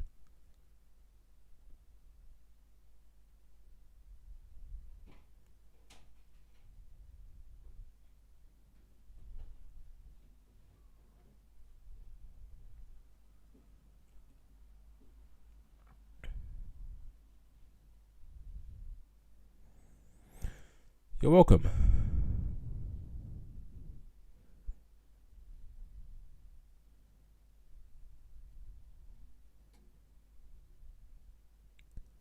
Any thoughts on sleep paralysis?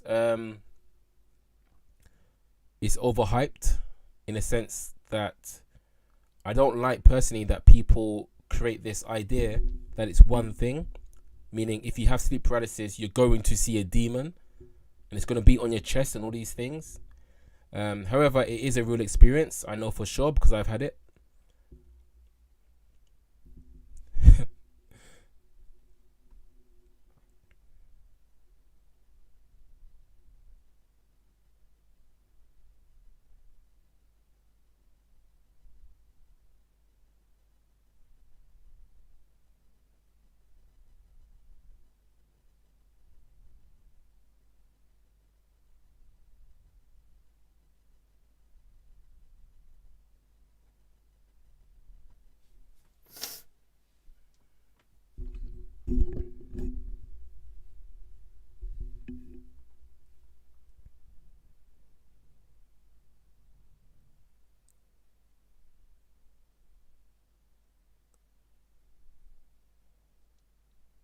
Yeah, well, aliens again with sleep paralysis. That's what I'm saying.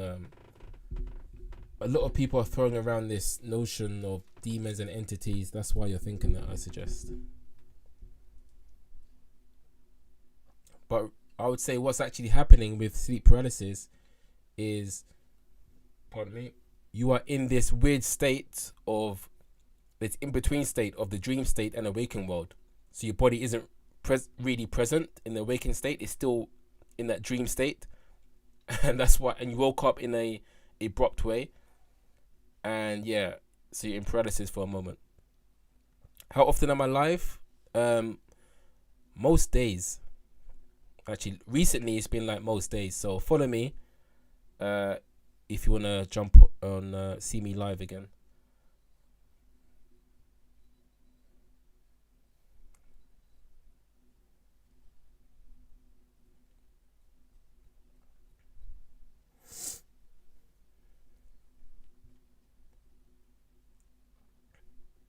Peace, love, and light.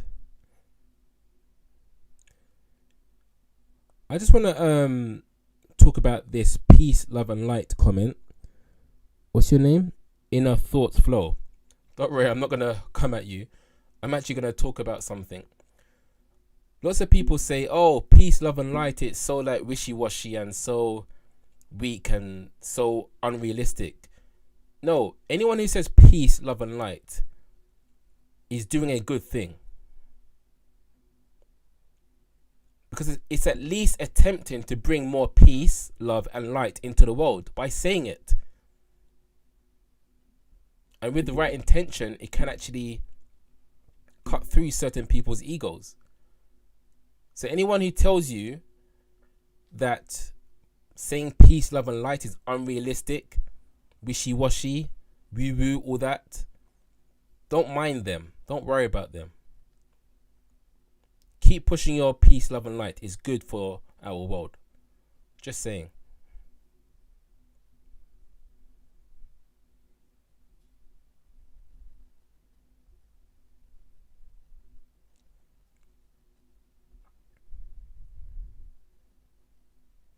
How do you unblock chakras? You don't need to unblock your chakra. You need to understand who you are. Who you are is the observer of the chakras.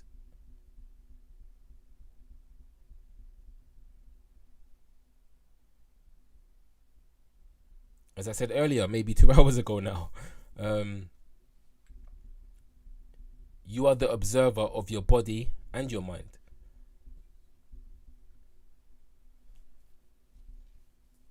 The chakras don't affect your true self. Your true self is the conscious observer of it. How do you know your chakras are blocked? Because you are the observer of it. You're the observer of the experience. You are distinct from experience, not separate. I use the word distinct intentionally. You are distinct from experience.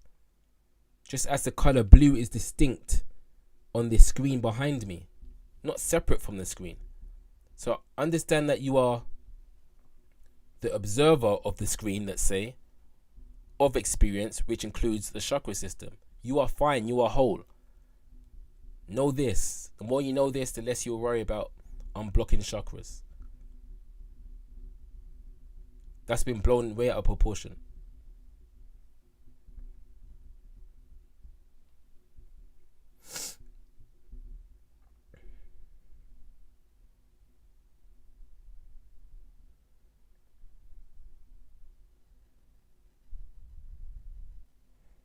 I was able to do astral projection, but now I'm on antidepressants and can't anymore. Interesting.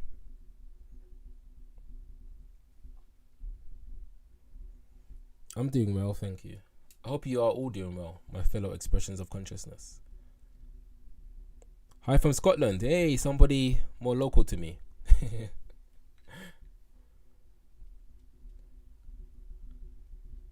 Scotland. That's interesting. I like your energy. Thank you.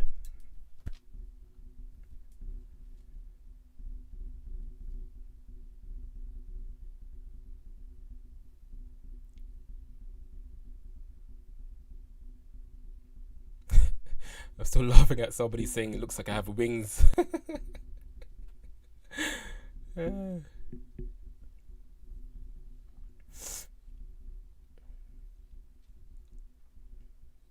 This is all about the spiritual awakening journey. If anyone has questions, ask and you shall get an answer.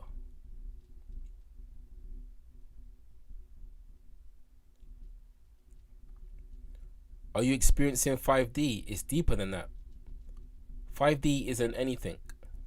3D, 10D, a million D, 1 billion D.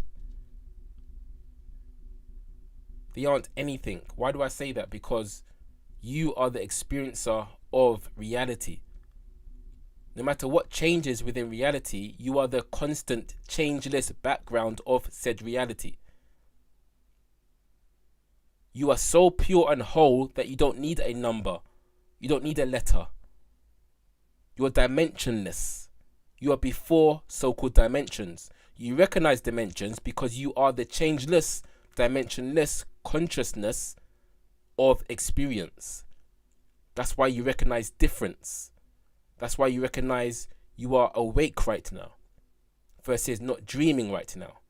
Because you know the difference as that pure dimensionless awareness that is present when you slip from this waking state into the dream state.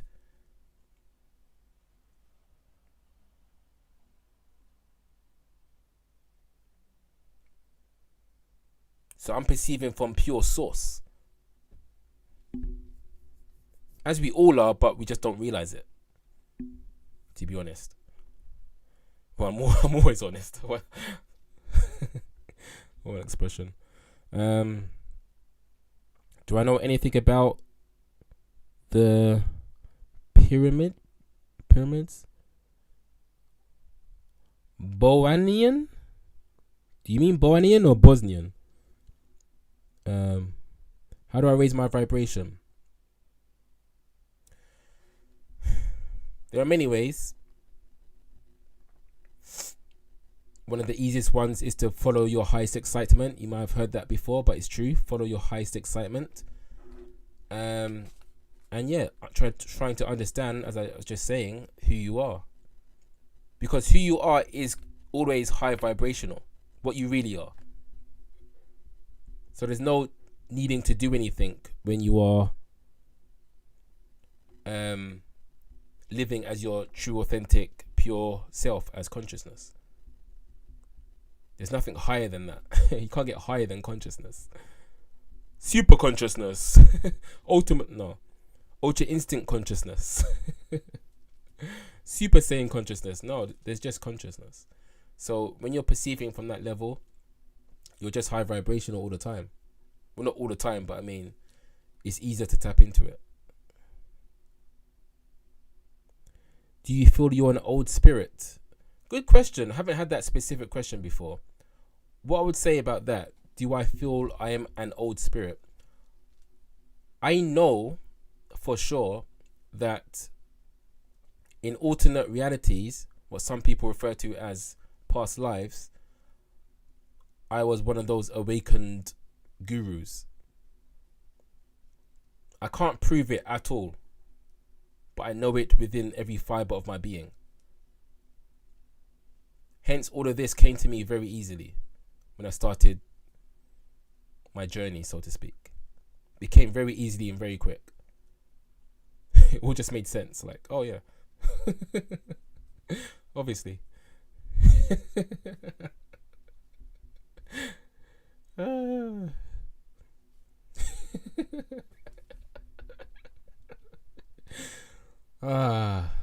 It's good to laugh.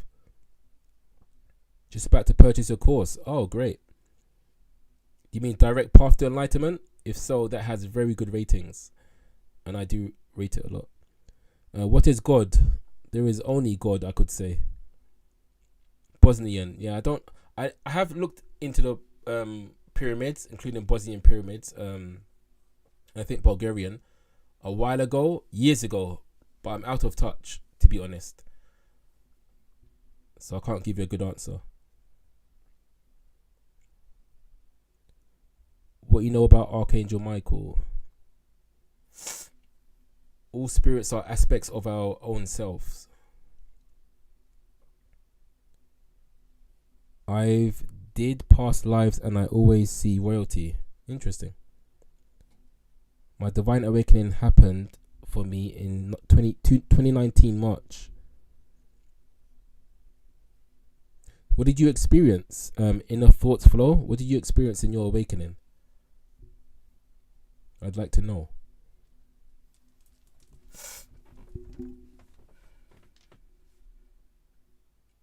You don't have to say everything, obviously.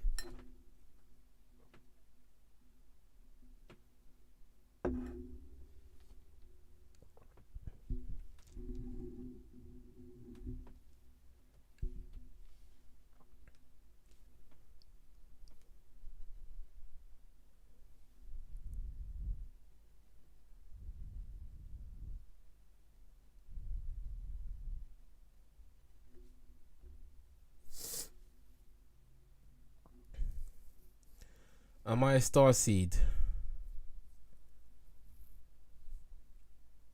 I am pure infinite consciousness.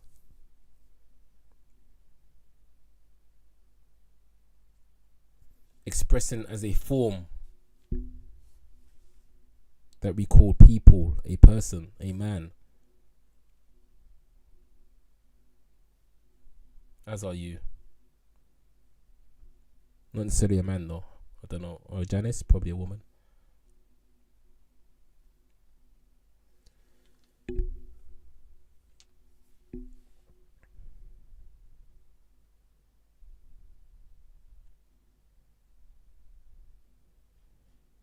You were shown infinite divine love.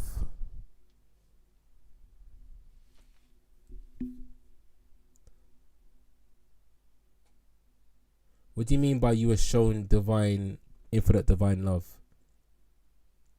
You were shown the truth. What do you mean? Can you be a bit more specific, if that's okay? Oh, wisdom came to you. Okay. Do you believe in the new earth? Well, touched on this earlier, and there was just reality. There was just earth, right? But on this earth, we are all different expressions of people, and we all perceive the same reality or the same world differently. So the so-called new earth is here right now, but not for everybody. Some people will still be perceiving doom and gloom. Some people are perceiving love and light, yet on the same planet. Now people say, oh no, some people are just delusional. Again, that's from your perspective. We literally share the same planet, but see it so differently. We see everything differently. So so-called new earth is here right now. You just choose to see it or not.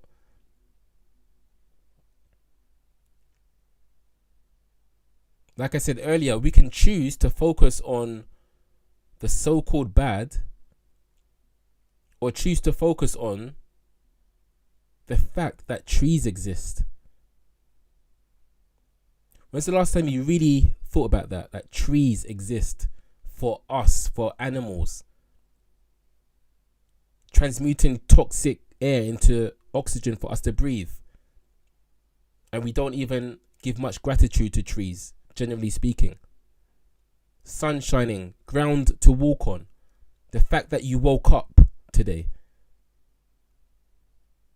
There's so much more positive that you can tap into as a source of your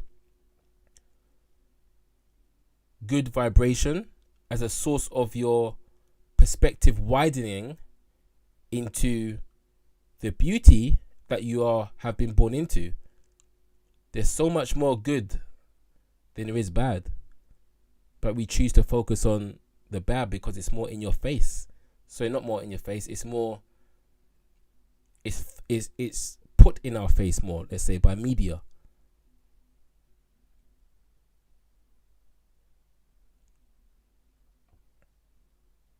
That's why you have to be more of a conscious, you have to live more consciously. That's why you have to live more consciously and choose to be more in gratitude in life. Choose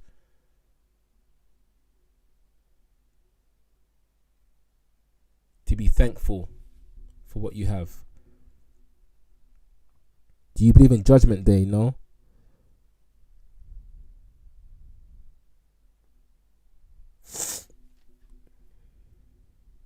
How do you know if your third eye has opened? It's in a physical sensation. Well, I don't believe in third eye the way other people do. Most important thing is for you to awaken to the truth of self. Know what you are. You are the observer of the body, of the mind, of the so-called energy body. You are that. You are already open. You are so open that you allow the idea even of a third eye.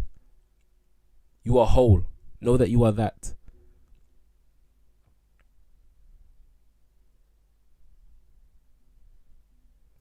I always practice gratitude. It's changed my life. I mean, I had to take a deep breath.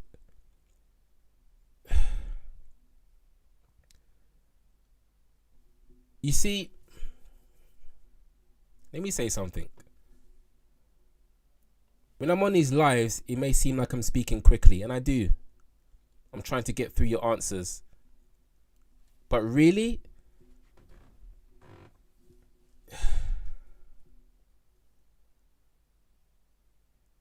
I could just sit in a circle with you guys, I mean in the real world, and we could all just, from the outside world, seem like hippies, just having our hand on our heart, just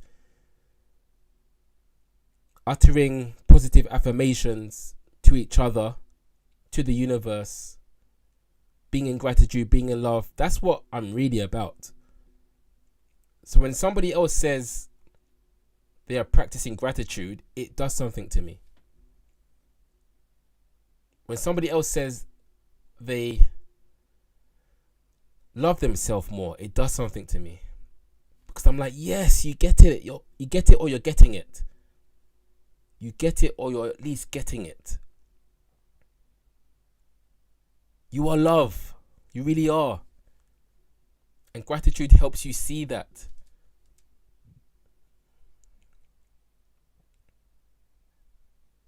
We don't practice it enough as a society. There's so much to be grateful for. There's literally an abundance of things to be grateful for right now.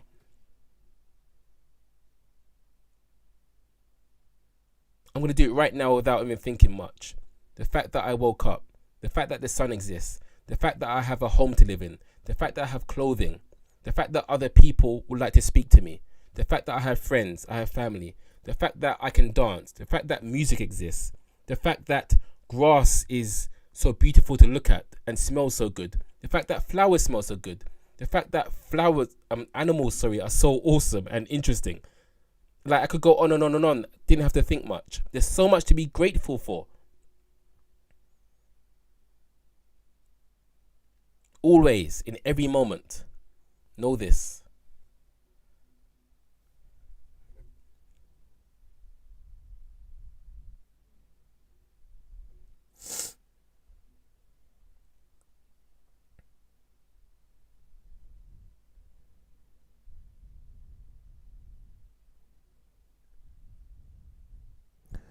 Trees communicate, they are conscious, they are connected with the fungi. Yeah, I spoke about that earlier. That's amazing that trees communicate. You were shown your soul, you realize God was real and personalized in you through me and as me. Okay. Nice. It feels so empty. I try and appreciate things and show emotion, but I just can't. Don't try to show emotion. There's no trying need to be done. You can have gratitude, as I said though, for the fact that you are alive. But if you feel empty, just know that you are not empty. What you truly are, again, feeling empty is a feeling. So who's aware of the feeling? That one cannot be empty. That one is conscious, aware of the feeling, the experience of emptiness. See, you really are not empty, not your true being. You are aware of the experience of emptiness. You are whole. So the feeling of emptiness is transient. It comes, it goes. Anybody can have that from time to time. Don't worry. You are the wholeness of that experience, of that transient feeling that you are having right now. Blessings from Germany. Hello, Germany. As if you represent all of Germany. Hello, Germany. You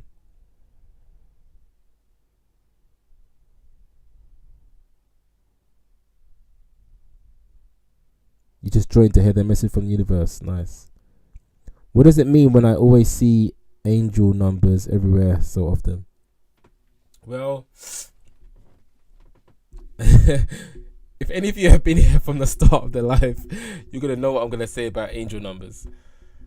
But basically, angel numbers, no, you don't know what I'm going to say, but you can believe angel numbers have relevance. You can believe angel numbers are real. But at the end of the day, it's down to your belief. So I don't really want to tarnish your belief or anything. But I personally don't attach to the idea of angel numbers as other people do. Because we are the ones that give meaning to symbols. Symbols don't give meanings to us. Symbols don't have power over us. Lots of people will tell you, oh, this symbol is bad. This symbol is good. This symbol is bad. This symbol is good. That's down to your mental belief. It's your choice to say one symbol is good, one symbol is bad. Literally down to biases and emotions attached to said symbols. And essentially the story that you have with the symbol, the relationship that you have with the symbol.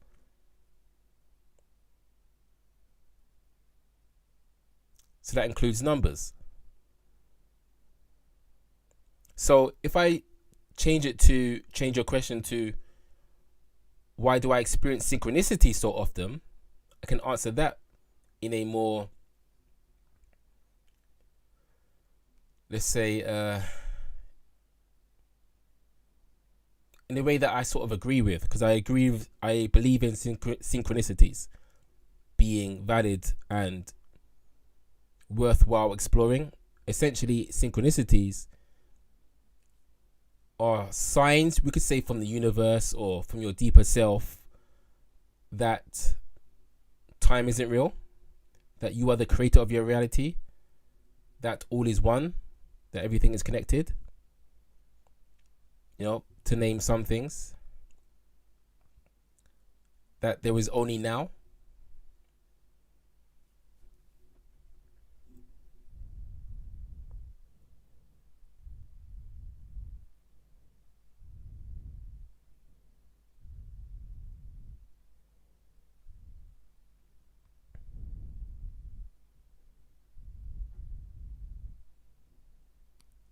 I'm sure we all have negative voice in the mind at moments. How do you keep positive? For me personally, it's a good question.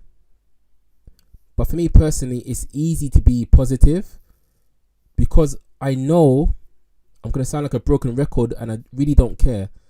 I know 100% I am pure infinite consciousness. And this is an expression of it. This me. I know 100%. So how can I not be positive knowing who I truly am?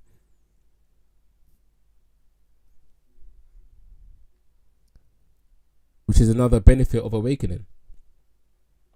Love is a high frequency vibration from within. A knowing love is all there is. Turn fear into faith. What's the vibe with grass? What do you mean? Grass is just, it's good, right? Feels good between the toes. When you're walking on grass, you really feel like you're walking on earth. Do you know what I mean? Like the planet. Is it just me? Or does walking on grass barefoot feel like you are walking on earth itself more than if you was walking barefoot on pavement, on concrete? Right? There's something about grass. It's really Mother Gaia, Pachamama.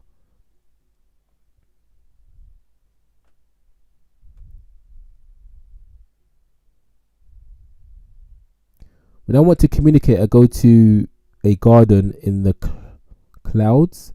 People come to me there. Do you have a place? Do you mean communicating with other expressions of consciousness, so-called spirits? If you mean that, I don't really do that. I more just talk to people. I've always been spiritual, but 2 big traumas in my life last year have made me grow so much. So you saw the positive in the trauma.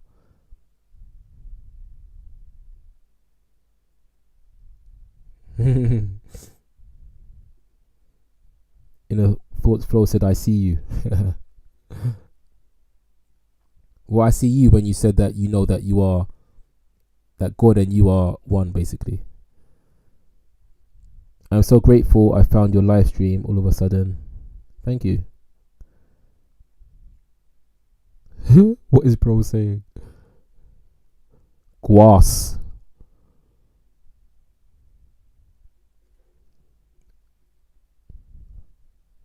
Earthing is healing. This is pre-recorded. There's always someone that tries that.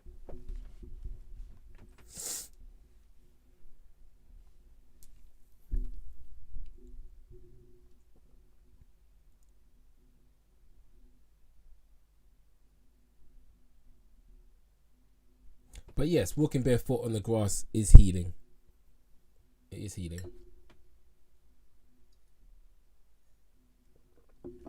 Isn't it interesting that we have all of these different ways to heal for free that are easy to do, like walking on grass or sand, or walking on sand barefoot? You just feel so human, don't you?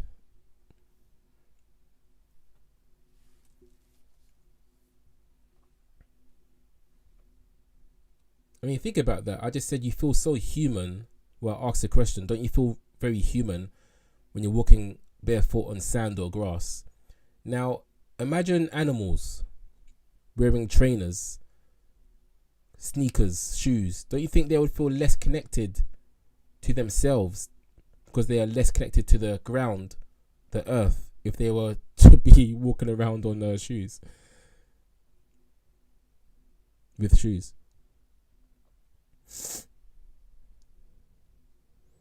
I have a baby. How can I help him earthing? Well, your baby is already connected to the universe and earth anyway, purely because if you mean baby in a stricter sense, an actual baby, not like a 6-year-old, then that baby hasn't developed an ego yet. So your baby is fine. But of course, when a baby's a toddler, walking barefoot on grass, again, is going to feel very good for him. But yeah, your baby is pure. Almost 1-year-old. Yeah, your baby is still so pure. Still connected completely to the universe. My golden retriever meditates with me. I call him Buddha Dog. Buddha Dog. Wow, actually, that's actually quite interesting visual. Your dog meditating with you. I think he sees spirits. Maybe he does.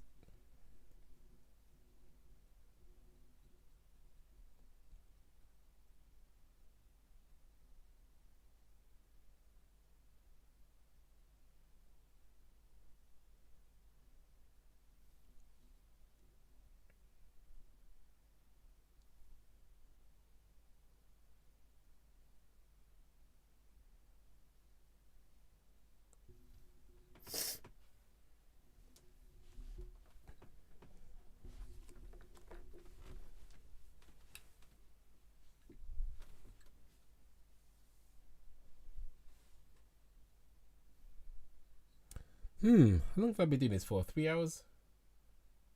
Wow. Wait. I started about 8, 9, 10, 11.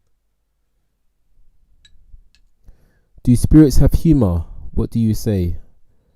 Or the angels and so on? Well, first of all, it depends on your perception of spirits. Because mine is, remember, my whole thing is that all is one. We are all the same source expressed through different bodies. Meaning that I am you and you are me. We are all one. So spirits also are different aspects of that one source, which is also you. So spirits are another aspect of you. Therefore, I wouldn't imagine the type of expression of consciousness that is invisible to us, that we call spirits, would have any need to have humor.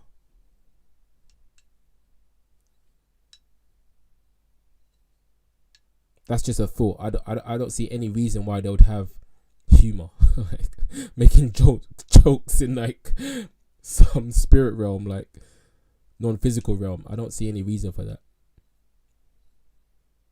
You know, this experience that we are having, what we call physical, but I'm sure we all know is not really physical. This is the ultimate experience, because here we get to feel all emotions. We get to experience joy, hate, pain, love, jealousy, envy, peace, confusion. We get to experience everything, whilst also being able to realize that fundamentally none of those things stick to us. We are the pure conscious observer of it, which is distinct from it being the emotions. So we get to play in this reality with these rich emotions, whilst actually ultimately being unaffected by them.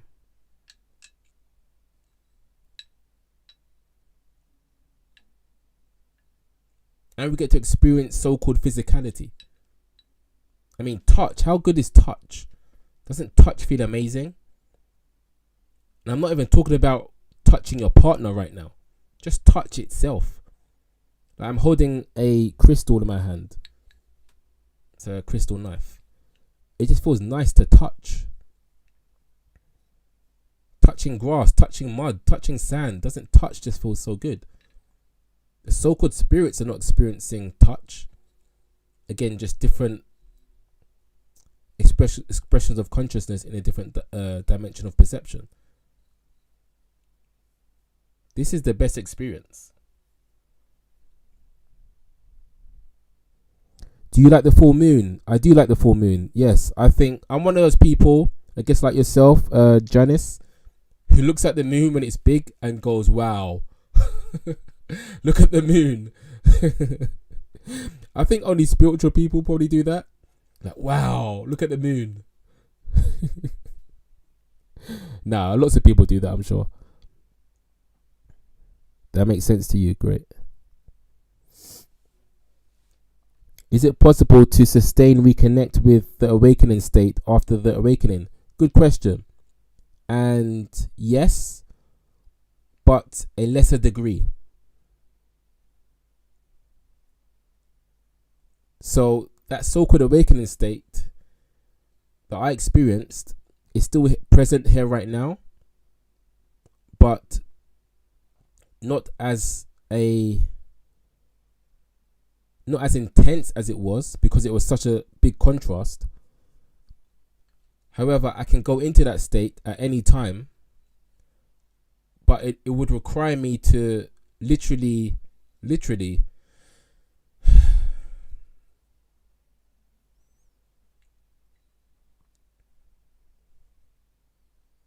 become a different person, because I wouldn't even want to talk. I wouldn't even want to talk if I was to really tune into my true self, which I can because of my awakening. It made it easier to do so, because I would just be in bliss. This is not a negative thing I'm saying. Like I like the fact that I can tap into both perceptions of self, but it's just so blissful that you don't want to talk. I mean, why would I go on TikTok if I'm in bliss? So, yeah. You said part 1 though. You got a part 2 question. Are you a vegan? Have you ever felt diet brings clarity? Well, it's a label, of course, but technically, yes, I am vegan. Have been for 8 years. So anyone who says, veganism is going to kill you, like, well, not me. Because it was strong when I had my awakening, but the intensity faded. Yeah, I just answered you. I want to move to America so bad, and your live stream is proof to me. I feel so comfortable. I feel like an American girl, even I was born in Germany. Actually, I like that your name is Abundance. Just realized, nice name. America, okay. You do realize I'm not from America, though. Just saying. I hate small talk. I actually touched on small talk the other day, the other live, and yeah, when you're having an awakening or you've had it, small talk can become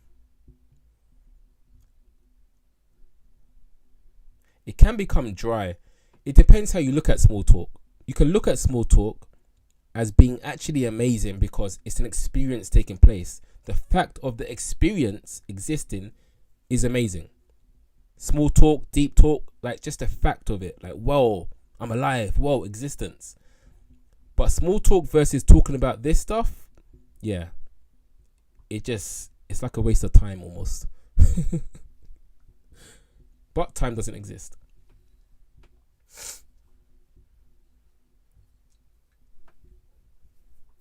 How's the weather today? How's the weather today, Janice?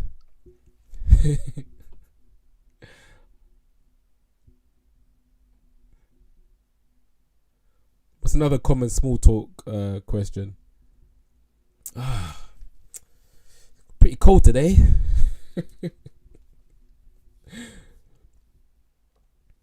How late is it in your country at the moment? Here it's 22 minutes past 12. Oh, look at that. I just looked at the clock and it says 23:23. You see? I just looked at my clock. It says 23:23. When I say synchronicity is real, guys, there's a proof right there. And it always happens to me. And I'm sure lots of you who are on this path. But yeah, Abundance. I'm from UK, so I'm just an hour behind you.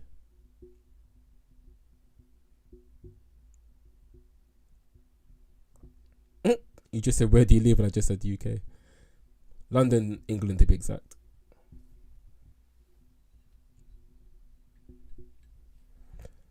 My address is 10 Downing Street. Knock on my door at 10 Downing Street, London.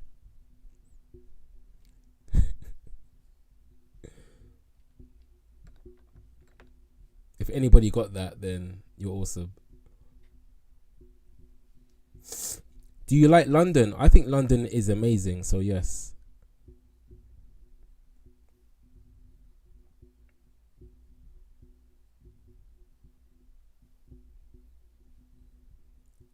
was in London for a day. It was really nice. Cool, one day.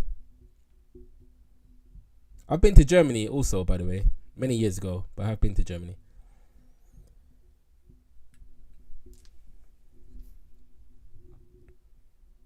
What is your knowledge of waking up at specific times of the night?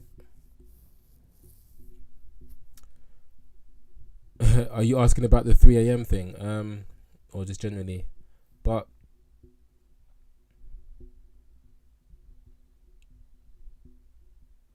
it's almost like you've trained your body to wake up at specific times of the night. How can you expand your understanding if you are not having your own experiences to prove it? What do you mean? I don't understand that question exactly. I've started cold showers. They are really good. I don't know, but I'm pretty sure you were disappointed from Germany. No, I thought Germany was awesome. Pardon me. Tiger, you ever feel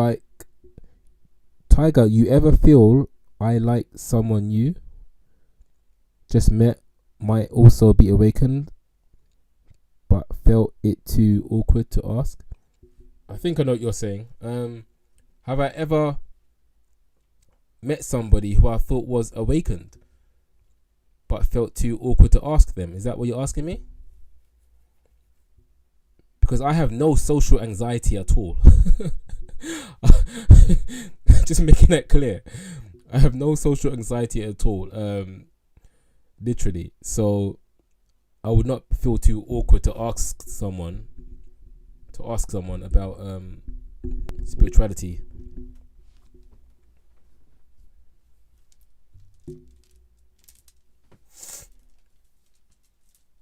In fact, I love meeting people who seem to have understanding like I do. I love that. That's great. Or just people who are interested in learning. So, yeah. That's a positive experience for me. Have I been to Scotland? Good question. No. So close to England, obviously, but no. But I've heard the Highlands in Scotland is just beautiful to look at. I just meant I find it difficult to believe in new ideas if I'm not having experiences to confirm it. Oh yeah, that's fine. Yeah, that's a very good way of thinking. I was exactly like you. So for me, long story short, I for example was really believing in this you are the observer of your thoughts, all is one notion. It made sense to me, but because I hadn't experienced it, I didn't really run with it. I didn't talk about it on internet, for example. But when I had the experience, then yes, then it became so clear that it was easy to talk about. So yeah, that's very normal. So seek the experience if you want it. As my baby played today, I started talking to the other kids, and I just wanted to talk about them, about universe and that stuff so bad, but I felt like I'm not allowed to because not every parent is open for that. True, yeah. Don't talk to kids about awakening and spirituality and the universe and all is one and God. Yeah, I wouldn't recommend that. Just let them be kids.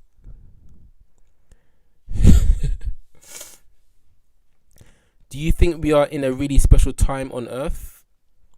Every time on earth is special. It's always now. And within now holds infinite possibilities of what could be, what could happen.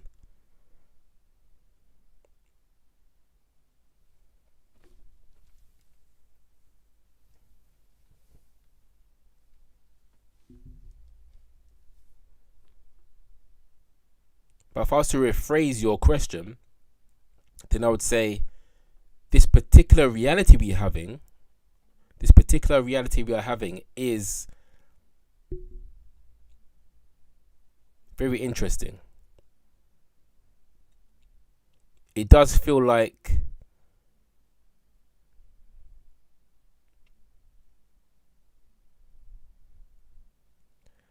feels like a big resetting of people's ideas of how to live is going to happen.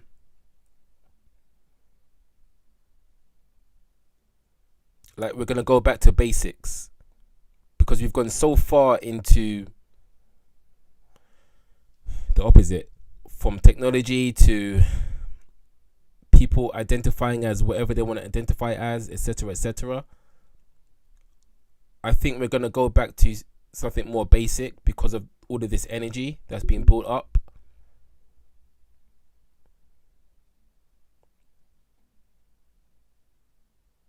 Because as I said earlier, my definition of truth is that which does not change.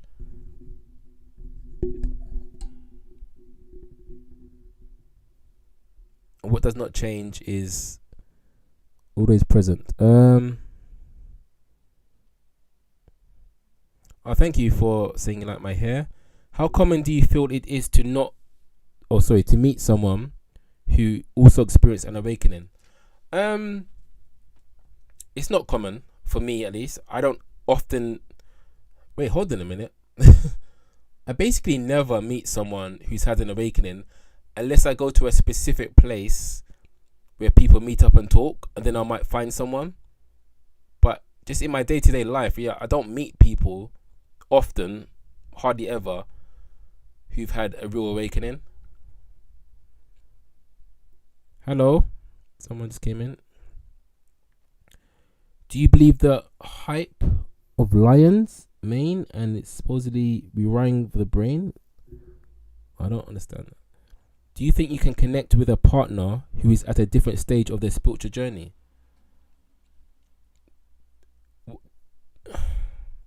Are you asking me, do I think you can connect? Let's cut to the chase. Let's cut to the chase. Are you asking me if I think if your partner is not on a spiritual journey, should you be together? Is that what you're asking?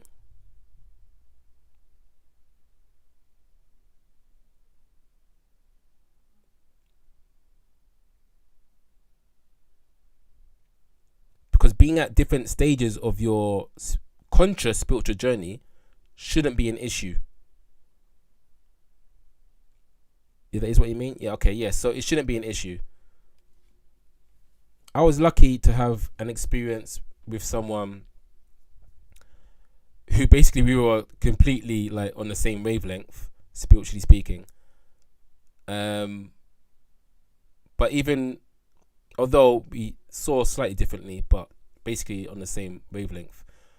But even now, for example, because I'm single right now, so if I was to meet somebody who wasn't spiritual at all, as long as they were open to my perspective, that'll be fine for me. Because I know that ultimately they are also an expression of consciousness. They are also my reflection, just as I'm their reflection. We don't need to both be enlightened.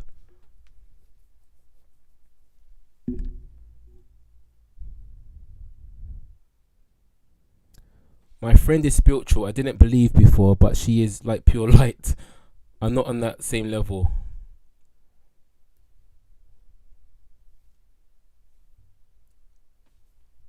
Cool. Although you are. Let me get back to you actually.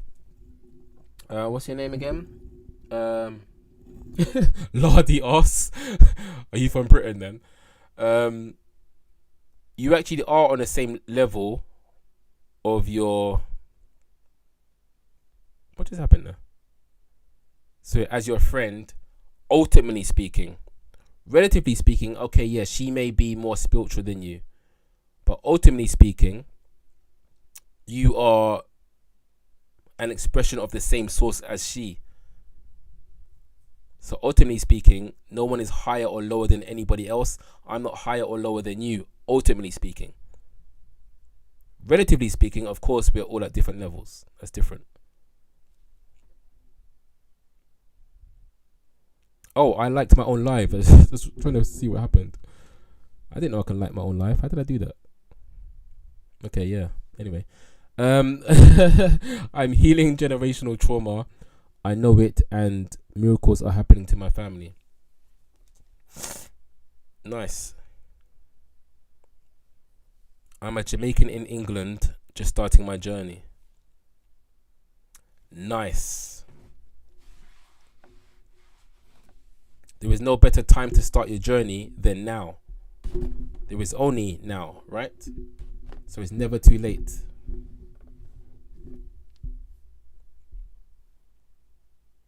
Or too early for that matter. Just follows, right?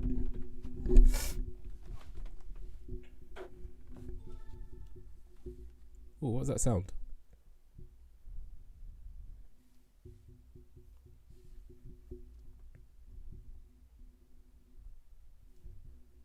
Somebody said spiritual warfare earlier, by the way. Just acknowledging that you said that. Yeah, it's true.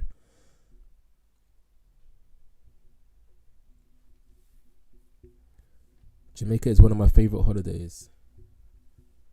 Yeah, man. YouTube, you've been so quiet. Come on, YouTube. My TikTok gang's always here with me. Yeah, I'm live on YouTube as well right now, by the way.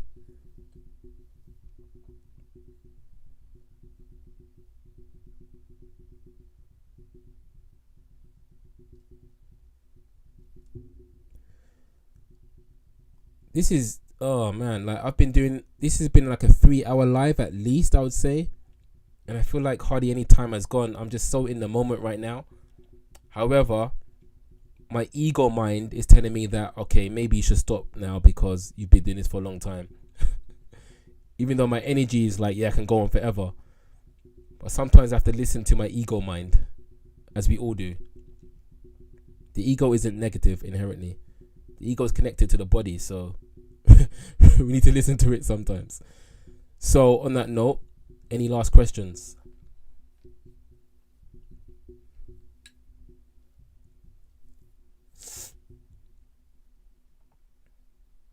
I need to go to bed. Up at 5:30. Are you from Scotland then, Janice? And 5:30, yes, early.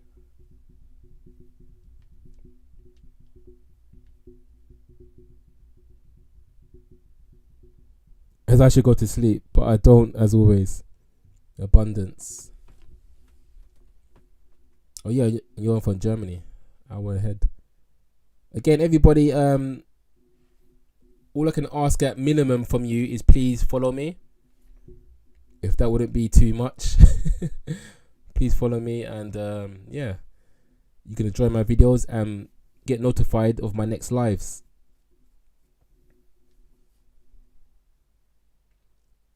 Thank you to Janice.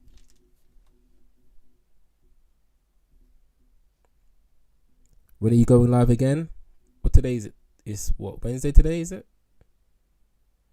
I don't know, but again, follow me and I'll if you don't already. And I usually make a short story, you know, the stories on TikTok saying that I'm going live or when I'm going live, like I did today as well.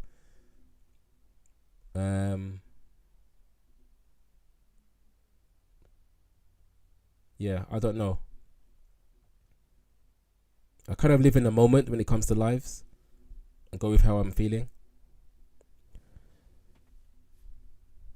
How do you listen to your gut feeling, especially when everything it tells you is true?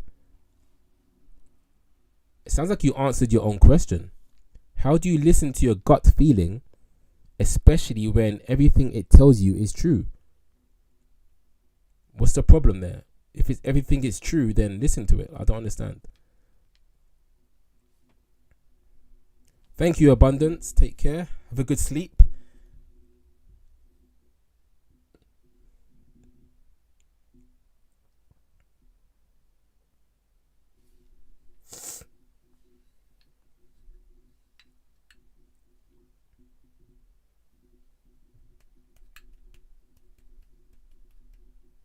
Are you going to clarify that, or if not, then I'm going to end the live?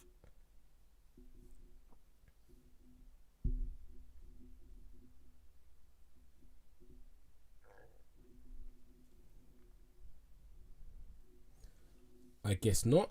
So I'm going to end the live. Thank you everybody for being here. I appreciate it sincerely. Of course. Thank you all for your questions. Thank you all for your good energy. And always remember that we are all expressions of consciousness. You can see this for yourself. Don't just take my word for it. Understand that you are the observer of your thoughts. You are the observer of your intuitions. You are the observer of the world. You are the observer of the universe. But also, this is what's overlooked constantly. You are the observer of your body. Your body is too an aspect of the experience that you are always having. So what you really are is distinct from the experience. You are this pure consciousness that cannot be found within experience because it's the source of it. It's the substance of it. Just as a gold spoon is a gold spoon, the gold itself cannot see the spoon. The spoon cannot see the gold. They are one and the same. But the observer can differentiate between the spoon and the gold. You're the observer of the body and the universe, the body and thoughts, the body and reality. You are awesome. Take care.